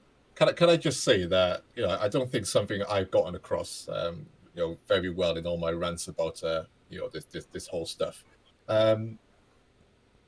If anyone wants to buy 3D World on the Switch, I don't care. They can buy 3D World on the Switch. They can buy this trilogy pack. We're talking about fucking Super Mario games here, the best Super Mario games, right? That's what we're talking about. These are great fucking games, and if you want to buy them again, great. But it always just comes down to the individual. So this goes back to what I was saying about just talking about with The Witcher 3 and respecting your consumer base and stuff. Nintendo know what we've bought. They know what we've bought. Yeah, except they're choosing to ignore it and say, you want this stuff, buy it again. Yeah. Full price, you bastards. I don't care who you are. Mm-hmm. Buy it again. You want this extra 3D World shit? And I remember us. I remember me. I remember us. Even when Mario Kart 8 Deluxe came out, I remember us saying, there's stuff in here that could have just been patched into the Wii U version. Yeah, and that's true. Yeah, all the little quality stuff, the antenna, stuff like that. There was stuff they could have just patched in it, but nope. They said, you've never owned Mario Kart 8 in your life, you son of a bitch. I don't care who you are. You're buying Mario Kart 8 Deluxe. And we all went, yes, we are. And look where we are now. So that's the thing. It's like we all bought it.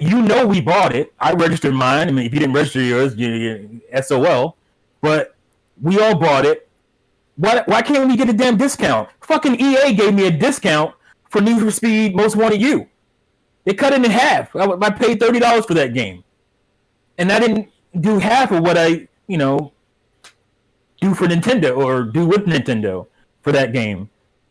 Why can't Nintendo say, hey, all you guys that bought it, we know you bought it, you registered it, here's $20, $30 discount. $20, at least $20. Yeah, download. Like I said, if you want 3D World, again, because I have it digitally, download it. But if you want Bowser's Fury, you got to pay for that. If you want just Super Mario 3D World on your Switch, and then here's the big question I have. I don't know, everybody has different opinions on the game itself. When you put out a 3D All-Stars collection, and you don't have Galaxy 2 or 3D World, but instead you have Sunshine. I know some people like Sunshine, but just if you look at the majority, Sunshine's not number 2 on most people's lists. So is it truly an all-star collection to only have 64 Sunshine and Galaxy 1? Well, that was my other complaint. You got all these other big YouTubers, saying I know why people are upset with this 3D patch. I'm like, you don't, because you're not mentioning. And then they say something wrong. so a lot of people don't talk about they're bigger at the fact that you can get Mario Sunshine. This is the first time we've had Mario Sunshine, since the GameCube and stuff. It shouldn't have been the first time we had Mario Sunshine since the GameCube. We've had the Wii, we've had the Wii U, and even on there we've had Metroid Prime 1, Metroid Prime 2, which are on the GameCube. We've had Wind Waker and all this stuff. Nintendo, we've got the Galaxy games on the Wii, we got on the Wii U. Nintendo can put their games in digital format. They can put their GameCube games in digital for $20. format.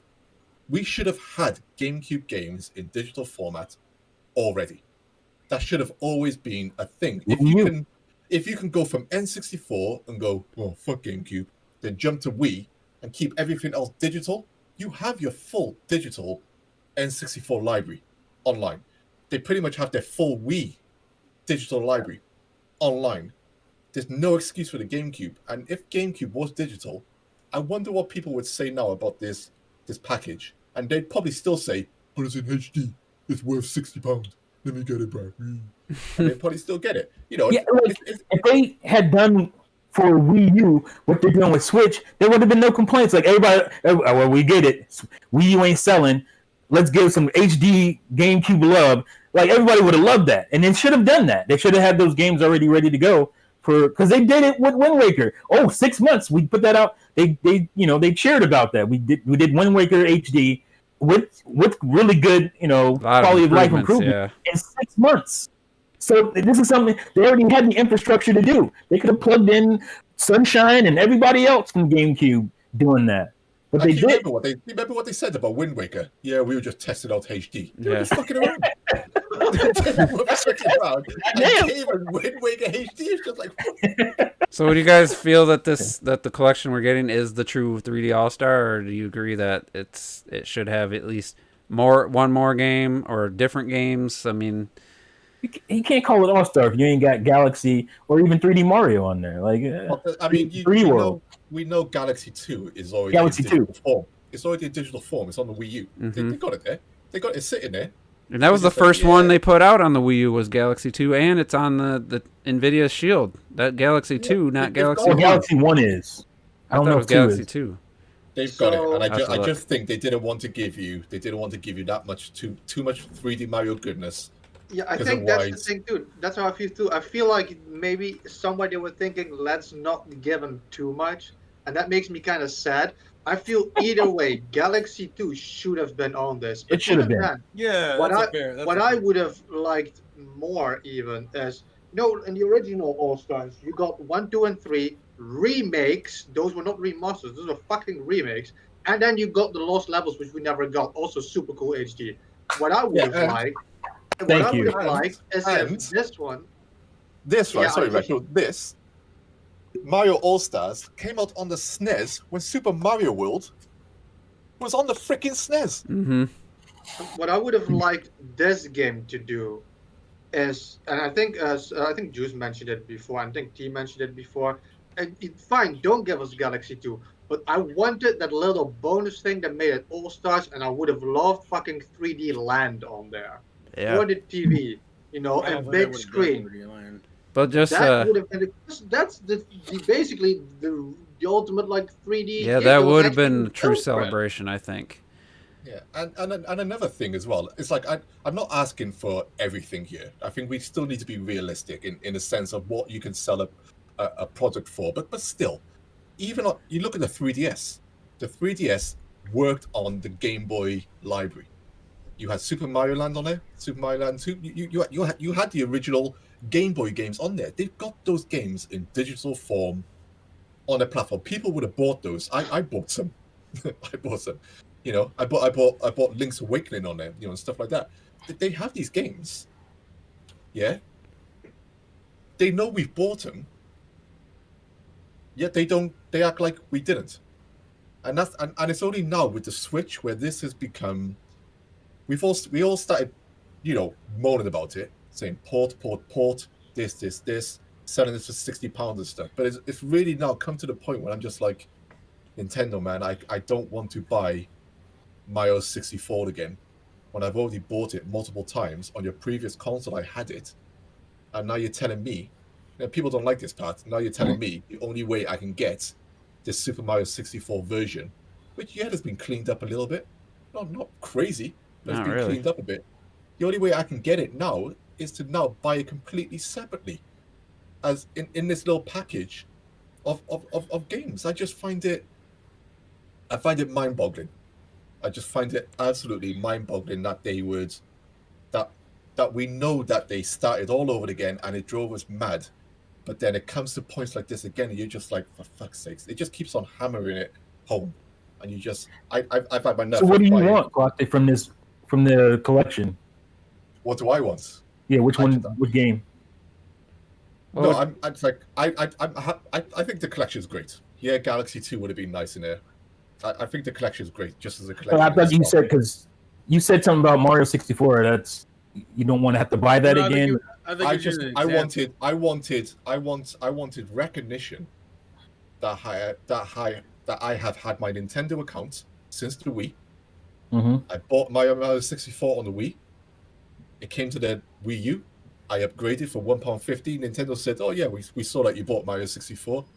You can have this one again on your Wii U if you want, even though I can play it in backwards compatibility mode. You want this extra stuff, Jace? Just £1.50. It's not perfect, but it's something. It's cheap. Right. And if you want, you can upgrade it. The option is there. what was it on the Come to Wii Switch. Virtual Console? 20 or 15? No. The N64 games. The N64 games were cheap. They're like $10, right? Were they? Yeah, they were £8.99. £8.99. There was Yeah. something that was N64 like games. $12.99, or $15. I think Earthbound, they upcharged Well, Earthbound or there something. were some games that they had like a higher value. and Because the stuff. Super NES Yeah. games in the US were $7.99. They were $8. Yeah, I want to say but N64, I think Earthbound was more expensive actually. but I feel like N64 were $12 to $15 in the US for the Virtual Yeah, Console. okay. I mean, I didn't pay price-wise- $15. I know I price-wise, didn't pay $15. Even So even if they were, we bought I don't some. think they were. They recognized that we bought it over Mhm. on our next console. We upgraded if we wanted to. Didn't have to because we still had the backwards compatibility anyway. We upgraded for ease, for Miiverse, stuff like that. We came to the Switch. We all went nuts. That we're like, fucking hell, with the Virtual Console gone, everything's reset I'll again. look at it right now. And now Mario 64, which was once easily and cheaply readily available, that you had bought and Nintendo recognized you bought, Nintendo are now saying, I don't know you. You want this game. You have to get it part of this bundle and it's going to cost you this amount. I don't care what else is in that bundle. I don't care what else is there. It's the fact that they don't recognize you both digitally and physically as a consumer anymore. That's what got to me. And for And those I don't need to play Mario 64 Sunshine and Galaxy again because I got them. yeah. I've upgraded digital versions before, but I've got them now. I don't care if they're in HD. If they had the Wind Waker treatment, then fine. They're putting that extra effort in to give you, to celebrate. This isn't a celebration of Mario 64. This ain't a celebration of Mario 64. This is just a high-res Mario 64. And not only to mention. Yeah, N64 games are $10. If you can see that or not. Okay. I'm playing this video of the NVIDIA Shield version that was only in China. The game was already running on the Tegra, the Switch's chip. At I think this said 1440p, about 1080 for sure. The work was already done on Galaxy 1. Maybe that's why we didn't get Galaxy 2, because the work was already done. So all they had to do was just put it on the Switch. It's already the same architecture. It's already the same chip. But the NVIDIA Shield's clocked higher, so they had to probably do some things to make sure it ran fine. So this already existed on the hardware. Mario 64, like I said, is already a digital form. Sunshine's the only outlier. The only one they probably had the most work involved. And to be a true celebration, then put 3D World and Galaxy 2 and 3D. Like, that to me is the ultimate celebration. That's like, hey, this is no question about it. Mario's greatest 3D games all in one place. Like, to me, I don't care who you are. You have all the games. I think you would feel a lot better about it if it was all those games for $60. I think that would have been. Of course, there's more games for the same amount of money. Yeah. I think they've thrown out a lot of stuff. I mean, this is clearly a celebration. They've thrown out tons of Mario stuff, but you know, we're talking 35 years, yeah, and they focus pretty much, you know, on this 3D collection, and Mario 3D will be in the celebrations at those main games. You know, not the 35 player Mario game, anything like that. It's these games that they're focusing on. And oh shit, what was I gonna say? Well, while you're thinking of that, I want I to. tell you what felt like more of a celebration was when Odyssey released. Remember the advert for Odyssey? You know, people dancing in the streets, Mhm. all people. Oh, saying yeah. that. I was like, man, this Mario is back. This is freaking Yeah. amazing. It's amazing. That felt like a celebration. This just feels like a bunch of compilations thrown out. And not only that, these are compilations, the ones that they're pushing, that we've already bought before. They know we've already bought before. They're licking up a little bit to try and sell them again some more to us, because this Nintendo likes that easy money, and they know people will. But clocked will it. rush These in. aren't for you. They're for people who never played these games. Yeah, but, I mean, Except your point's based on you. They know you've bought these games. They Yeah, know we I bought know. these games. But the other thing I want to harp on. Sorry, just quickly go back to Sunshine. Blame Nintendo. GameCube games should be available digitally. They should be there. There's just no excuse. And I'm sorry, this Bowser fight here. Not this one. I'll pause it because you guys are a little bit behind. You talking about the end of the game? I don't know if that's supposed to be some kind of effect from like the heat, but this looks really bad.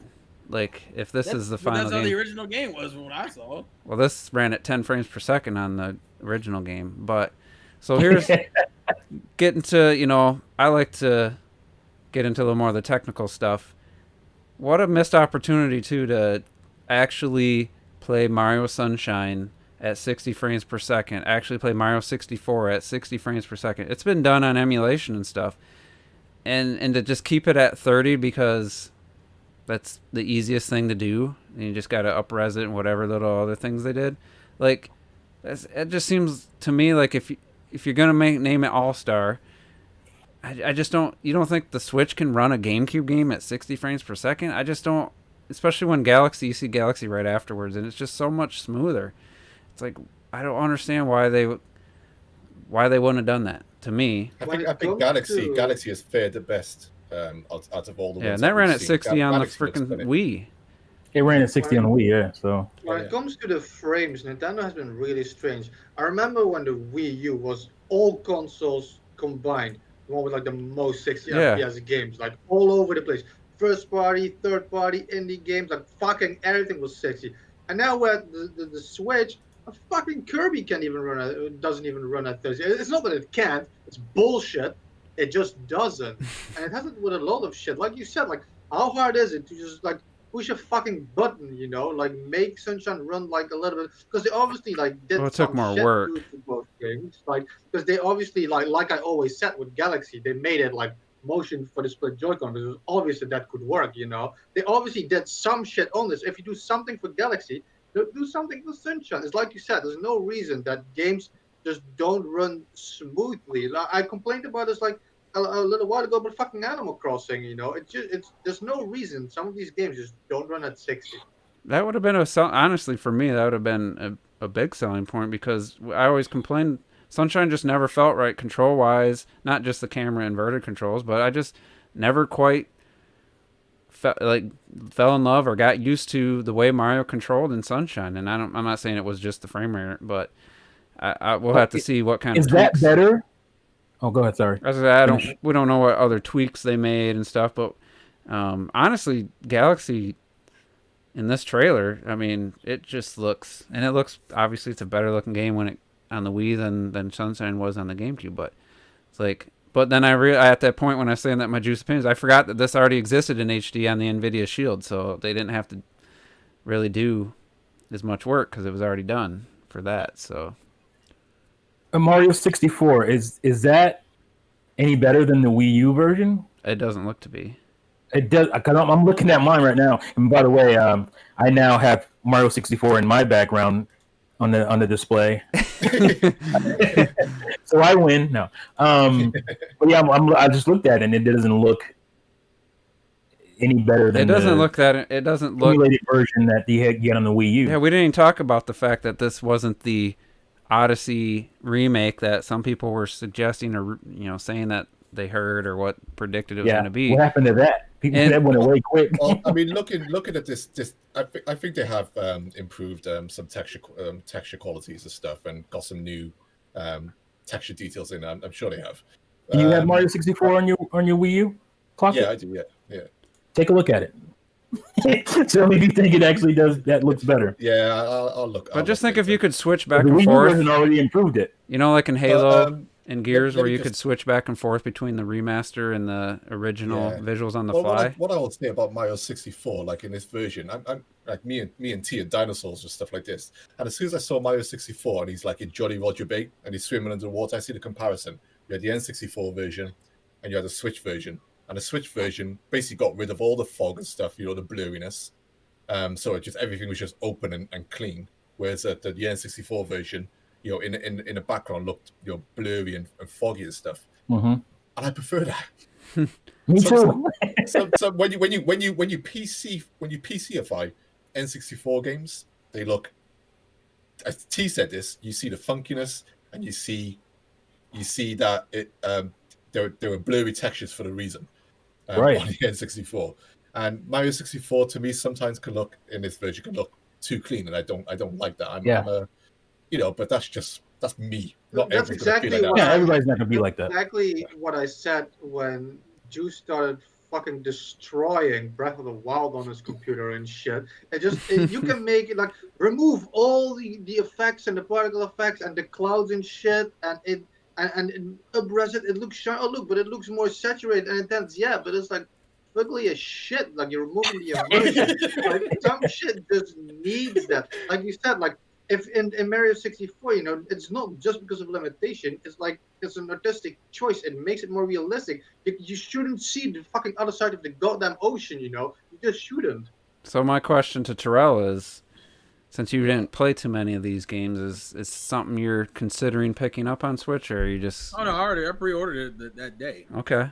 Because I mean, I'd love to see you play these games for the first time, and that's a live stream that I would be there for. Yeah. Every week. Me if too. You're playing Mario 64 for the sometime. first time, They're only interested in you playing Sunshine. I know what it is. and then we could get your, then you could join Let's the, see. you could join the Sunshine Hate Gang. I was actually thinking of 64. I would love to see him play 64 Oh, yeah. and Yeah, actually that too. enjoy him experiencing that. That's what I was thinking.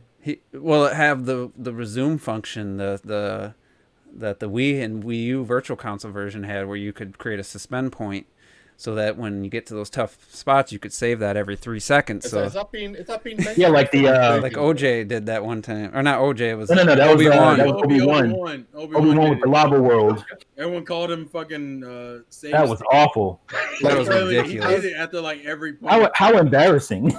Like, why would you think that would be cool to stream? And nobody would call you. He'd make Like, one jump. Oh, I better create a suspend point here. He did save states like every fucking. Yeah, you mentioned that though, but has suspend points been confirmed from these versions? No, I don't think there are. I doubt it. I doubt it. Yeah, I hope not.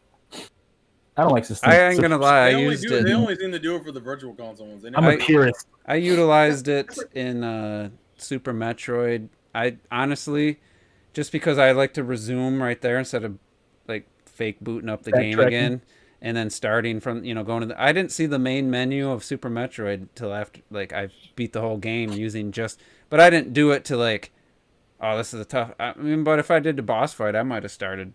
I might have did it because I've already already played the game. Some of these games I'd already played, and so I was like, all right, I got a boss fight coming up. I'm gonna save here, type of thing. But I wouldn't like. Yeah, it's like a new game plus even. Yeah. In some ways, where it's like, It's like, you can't play the game. That's why you're doing it. You suck at it, And normally, if you suck, collect some coins, grab some lives, try again. That's how it works. the whole damn I do time. understand, Oh, suspend point. Like, get the fuck out of here with that. I Yeah. understand what Juice is saying. Like, I've done that before. Like, I actually create a suspend point because I remember when I was a kid, and I'm talking like 8 years old and shit. I was playing like the original NES and shit, and you're playing a game that just is way too long. You can't finish it in one day, so you Yeah. leave the console on overnight. But my parents didn't like that, and so I was like, oh, I like I draw like a gray Oh, you cover square, up. and I You put it on cover the up the bottom. light so they can't tell. But then I lay in bed, and I'm an idiot because I'm 8 years old. So the red light is just shining through the paper and shit. I'm trying to turn it off anyway.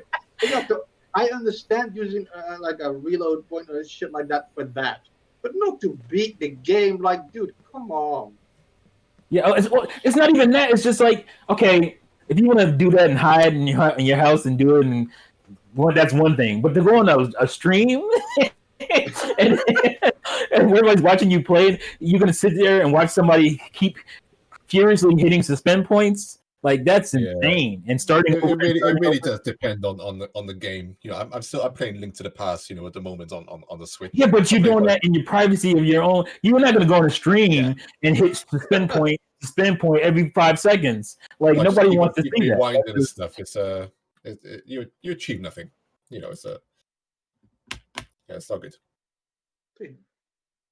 That was hilarious. It was hilariously terrible. No. I need to finish your stream actually because I got halfway through when I was watching it in work and stuff. And I talk about I always feel like I'm boring. I was looking at Eternal Darkness, and I was just like, man, this game still looks stunning, man. You know, it's they got some great architecture in there. Some you know, some great mood, some great lighting. You know, yeah, but you gotta get one of these. My review will be up tomorrow, by the way. You mentioned that, yeah. That's how it gets nice and crispy. So Terrell, you said you've never played 64 or Sunshine properly, have you? No, like the way I played both of those games was 64. I think a friend of mine had it, and I may have went through like Babam Battlefield a couple of times. I think that's the most I've ever done for 64. Sunshine was a demo kiosk. I remember that clearly. I think I was in a Walmart and I was just playing it off a demo kiosk. And Galaxy, I don't think I've ever touched in general. Oh my god! Yeah. The only Sunshine was what? Like a demo kiosk. Oh, a demo kiosk. Yeah. I never owned, let alone played any of those games. I want to see you, but like if you stream any of those 3 games, I'm watching every single stream, man. Like I just want to see you like enjoy that shit, you know, or hate it, whatever, you know. But you know, some people have taste. It's gonna rely on, for me, if they allow inverting of the control of the camera controls, because it's really even Galaxy has them inverted, but you rarely have to move the camera. You use the D-pad in certain situations. That one had more of a automatic camera, wasn't as important. But all right, so just a quick recap. What'd you guys feel about everything Nintendo did as a whole for the 35th anniversary? Do you feel like it was enough, or you know, did you feel like it was crap? Do you feel like it was good presentation, all that stuff? So I'll start with Clocked It, and just what do you think of, you know, the 16 minutes of the Direct as a whole, as a 35th anniversary celebration? You know, like I said, I thought they had. I mean, they're offering a lot of stuff. I remember tweeting straight away. I was like, "That's a whole load of Mario," yeah, because there's a lot of stuff coming out, and some stuff was released. I didn't mind it. I think a lot of people think I hated it, but I still think there was a lot of stuff. There's a lot of cool stuff. Like I said, the go-karted stuff I think is incredible. I mean, come on, imagine having that as a kid.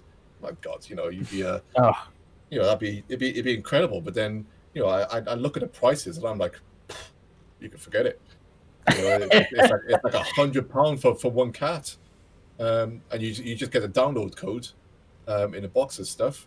I mean, that's even more than Labo. I mean, Labo was crazy price. You know, kind of. You know, it was still top tier. I think it was like 70 quid, wasn't it, for Labo, or $80 or whatever it is for you guys. You know, when Labo first came out. But yeah, you know, just too much money. My biggest awesomeness was the 35-player Mario thing. But you know, I can't help but get irritated by the fact that they're taking that down. I don't think there's any need to take that down. You know, this is Switch Online. I think it'll come back, and I think it'll stay on there eventually, I reckon. You know, but that's something that we should be getting, really, you know, as incentives, you know, to keep our Switch Online and stuff. Otherwise, we still got SNES games, and and to them, giving us Super Mario All Stars, is a big deal. It's I mean, we haven't seen it in 25 years, so. All right, T, what did you think overall of this direct?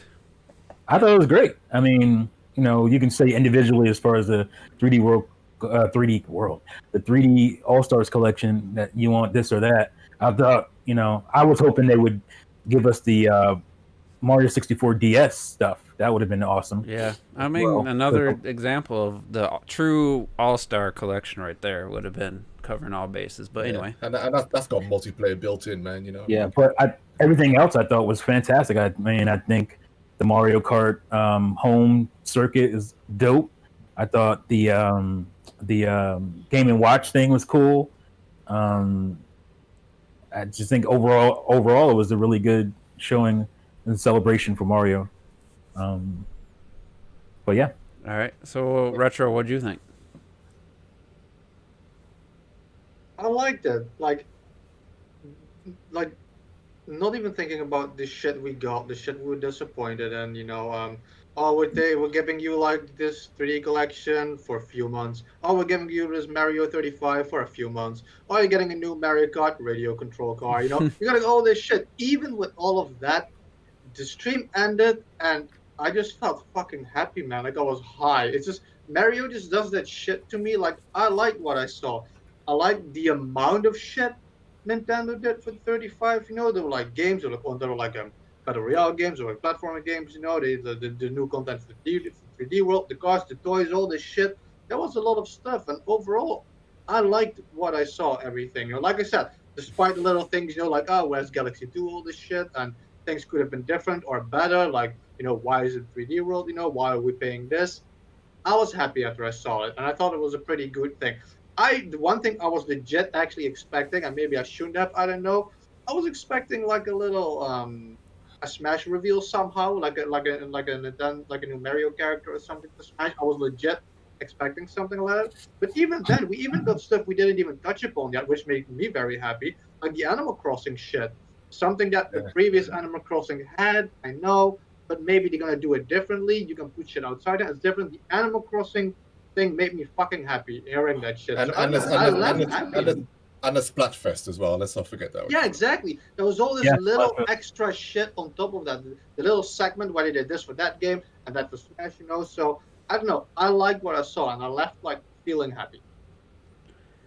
All right, Terrell, as a Sonic fan, how'd you feel about Mario's 35th anniversary direct? It wasn't enough blue, for my personal opinion. I feel like there could have been a lot more blue and Michael Jackson representation. No, as far as the actual thing is concerned, I had no problems with it personally. Now, I do have obviously the nitpicks of you could have added Galaxy 2 into the collection and all that other stuff. But in terms of like putting out a 16-minute direct to celebrate Mario in various different ways, whether it was the games or whether it was the apparel, the merchandise, and that stuff, I had really no issues with it. I thought it was a lot of cool content. Yeah, I'm kind of. It's like how many it's like you think about how many other companies would celebrate a single character like this with the amount of stuff that has been released. I can complain about that they're re-releasing stuff that we technically should have already had or whatever. But they're pumping out a lot of stuff for this one franchise, this one character, and it is focusing on Mario. Yeah. I'm curious if the 3D Mario team was trying to get a new 3D game out this year for the 35th anniversary. It doesn't feel like this was missing some major thing, but at the same time, if it ended with Odyssey 2 coming out November 19th or whatever, that would have been a home run announcement. And the fact that they pushed 3D World into February tells me that the ports, are continuing into next year. I was a little bummed by that, but T's point about this probably was supposed to be E3, and this, is probably going to come out sooner, makes a lot of sense. But at the same time, I'm worried that did they push it to February because they just thought it was too much too soon, because the Bowser Fury ain't going to be done, or because they don't have anything for the first quarter of next year, and this is going to be what we get until their actual new game, whatever was supposed to be out this holiday, comes out sometime March, April, May, June. You know, so I'm a little concerned by that. Overall, I thought the 35th anniversary was cool. Nothing I'm got excited for, but like an Odyssey 2 or just a brand new 3D Mario game coming out this November would have just made it a home run for me. And then Galaxy 2 in the collection would have made a lot more sense, even though I already said I'm getting it with the money I got for Sunshine. That's the only way I was going to buy this. If I didn't sell Sunshine, or if I didn't get what I wanted, I wouldn't have sold it. I wouldn't be getting this collection. But because of that, it sucks. I'm giving Nintendo money for old games, and it should be better. It should be more improvements. You know, I would have liked to seen Sunshine running at least in Mario 64 of the two should have been the easiest one to run at 60, because Nintendo's always known their Mario games, all the 2D Mario games, always are at lock 60.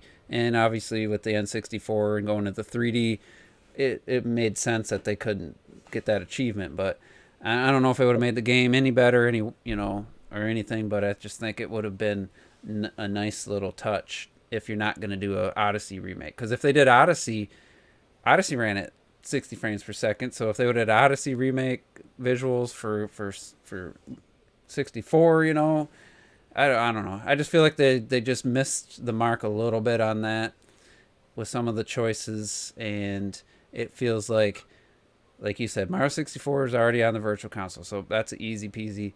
Drop that in. Mario Galaxy already has an HD version in China on the Nvidia Shield. Easy, drop that in. So Sunshine, we just got to do a little work, improve the frame rate, bump up the resolution, and you're done. It just feels, again, like the quick and easy, I wouldn't say just lazy. I wouldn't use lazy, I guess, but just let's spend less money because we know this thing's going to sell, and if we can just put these three easy. Galaxy 2 is going to require a lot of work. 3D Land would require a lot of work. Let's not do that, because let's try to make the most money we can. They might have broken me if the physical version was a really nice limited edition. Yeah. Celebrating. That's another thing. Celebrating 3D Marios, except it's an empty case with a funky cartridge in it. It's nothing special about it. So even from a crazy Nintendo collecting point of view, I'm actually not that interested. That helps me. Somebody was giving me shit. Did you guys? Somebody in the chat, people were giving me shit because I was nitpicking the box art, and the cartridge, the little emblem is it's just so thrown together feeling. Like, for those that haven't seen it, look at this cartridge. I mean, it's just got the basic emblem, gold, and then it says red, Nintendo Switch. Like, who was it that predicted this like 3 years ago? He had a really cool Scott was. Yeah, I gotta find that tweet, but it was lazy. It's not a bad looking box by any stretch of the imagination, but it just doesn't feel like that. We're celebrating 35 years. Let's take the extra step. That's what I said. This isn't a 35th anniversary game. It's Super Mario 3D All Stars. Yeah. They're not, look at it. It's not got 35th anywhere. It's just what this game is. Because the 35th anniversary logo is really cool. I just felt like this thing doesn't say, "Oh my God, I have all these games," but look at that. That's definitely going on my shelf. And this is the difference to the one that came on a Wii. The 35th celebration game is the Game & Watch. That's the 35th celebration item, if you want to put it. Because like you said, the 25th celebration, I think, you had the Wii U thing. It had a fancy box. It had shit in it and all that stuff. I mean, even fucking like Super Mario Maker, the first one. You got like a book with it and the amiibo and all that shit. This is just a 3D All-Stars. Like, that's just what I said that. I said that the other week, though, didn't I? Where limited edition-wise, you look at the Wii U, limited edition-wise we got there, and then compare it to the Switch, it's night and day. We've had hardly anything. Like, all these games here, they're floating because they're filled in a bag with the Wii U special editions. That's what gives them the height. So T, you sent that photo. All right, let me show people. I don't know who threw this together, but to me, it's not perfect. I mean, it could use could use some The work. package is nice. What you get in there. But yeah, this has 3D World, 3D Land, Sunshine, Galaxy, Galaxy 2, and Mario 64. And he had called it All Stars, which is funny. But it's like, yeah, that would have been the ultimate for sure. So, but it is what it is. We're getting what we're getting, and I don't have a problem with anybody buying this. Obviously, I said I'm getting it. I do see people defending the price, getting a little ridiculous with, well, it's only $20 a game. Well, Mario 64 is a $10 purchase on the Virtual Console. You know, it's like, what would Sunshine be? Wii U, Mario Galaxy 1 and 2 were $20 on the Wii U digital versions. And then That's a great thing TriLink is saying, that the year of Luigi was better than the 35th Mario anniversary. which kind is of so feels like neat. it. You got a new game. I think this stuff would have been Yeah. better throughout the year instead of like all within a 2-month span, or it's basically just under 2 month Well, span. Clearly, the pandemic is what squished it Yeah, all like up. getting some stuff Yeah. for Animal Crossing, getting the T-shirts, getting the Splatfest, and then here's the 3D collection. But anyway, we've rambled on long enough. That's enough waffling, as they might say, across the pond. I don't know exactly what that means, but I hear it a lot on Nintendo Life. Waffling. Yeah. So yeah, thanks everybody for Brits. tuning in, and yeah, we started early, so hopefully some people can catch the replay. Sorry about that, but They're gonna catch it at 7:00 when we usually yeah, do. yep. So we're gonna get out of here, and we'll be back next week. Do it all again. Peace. Bye.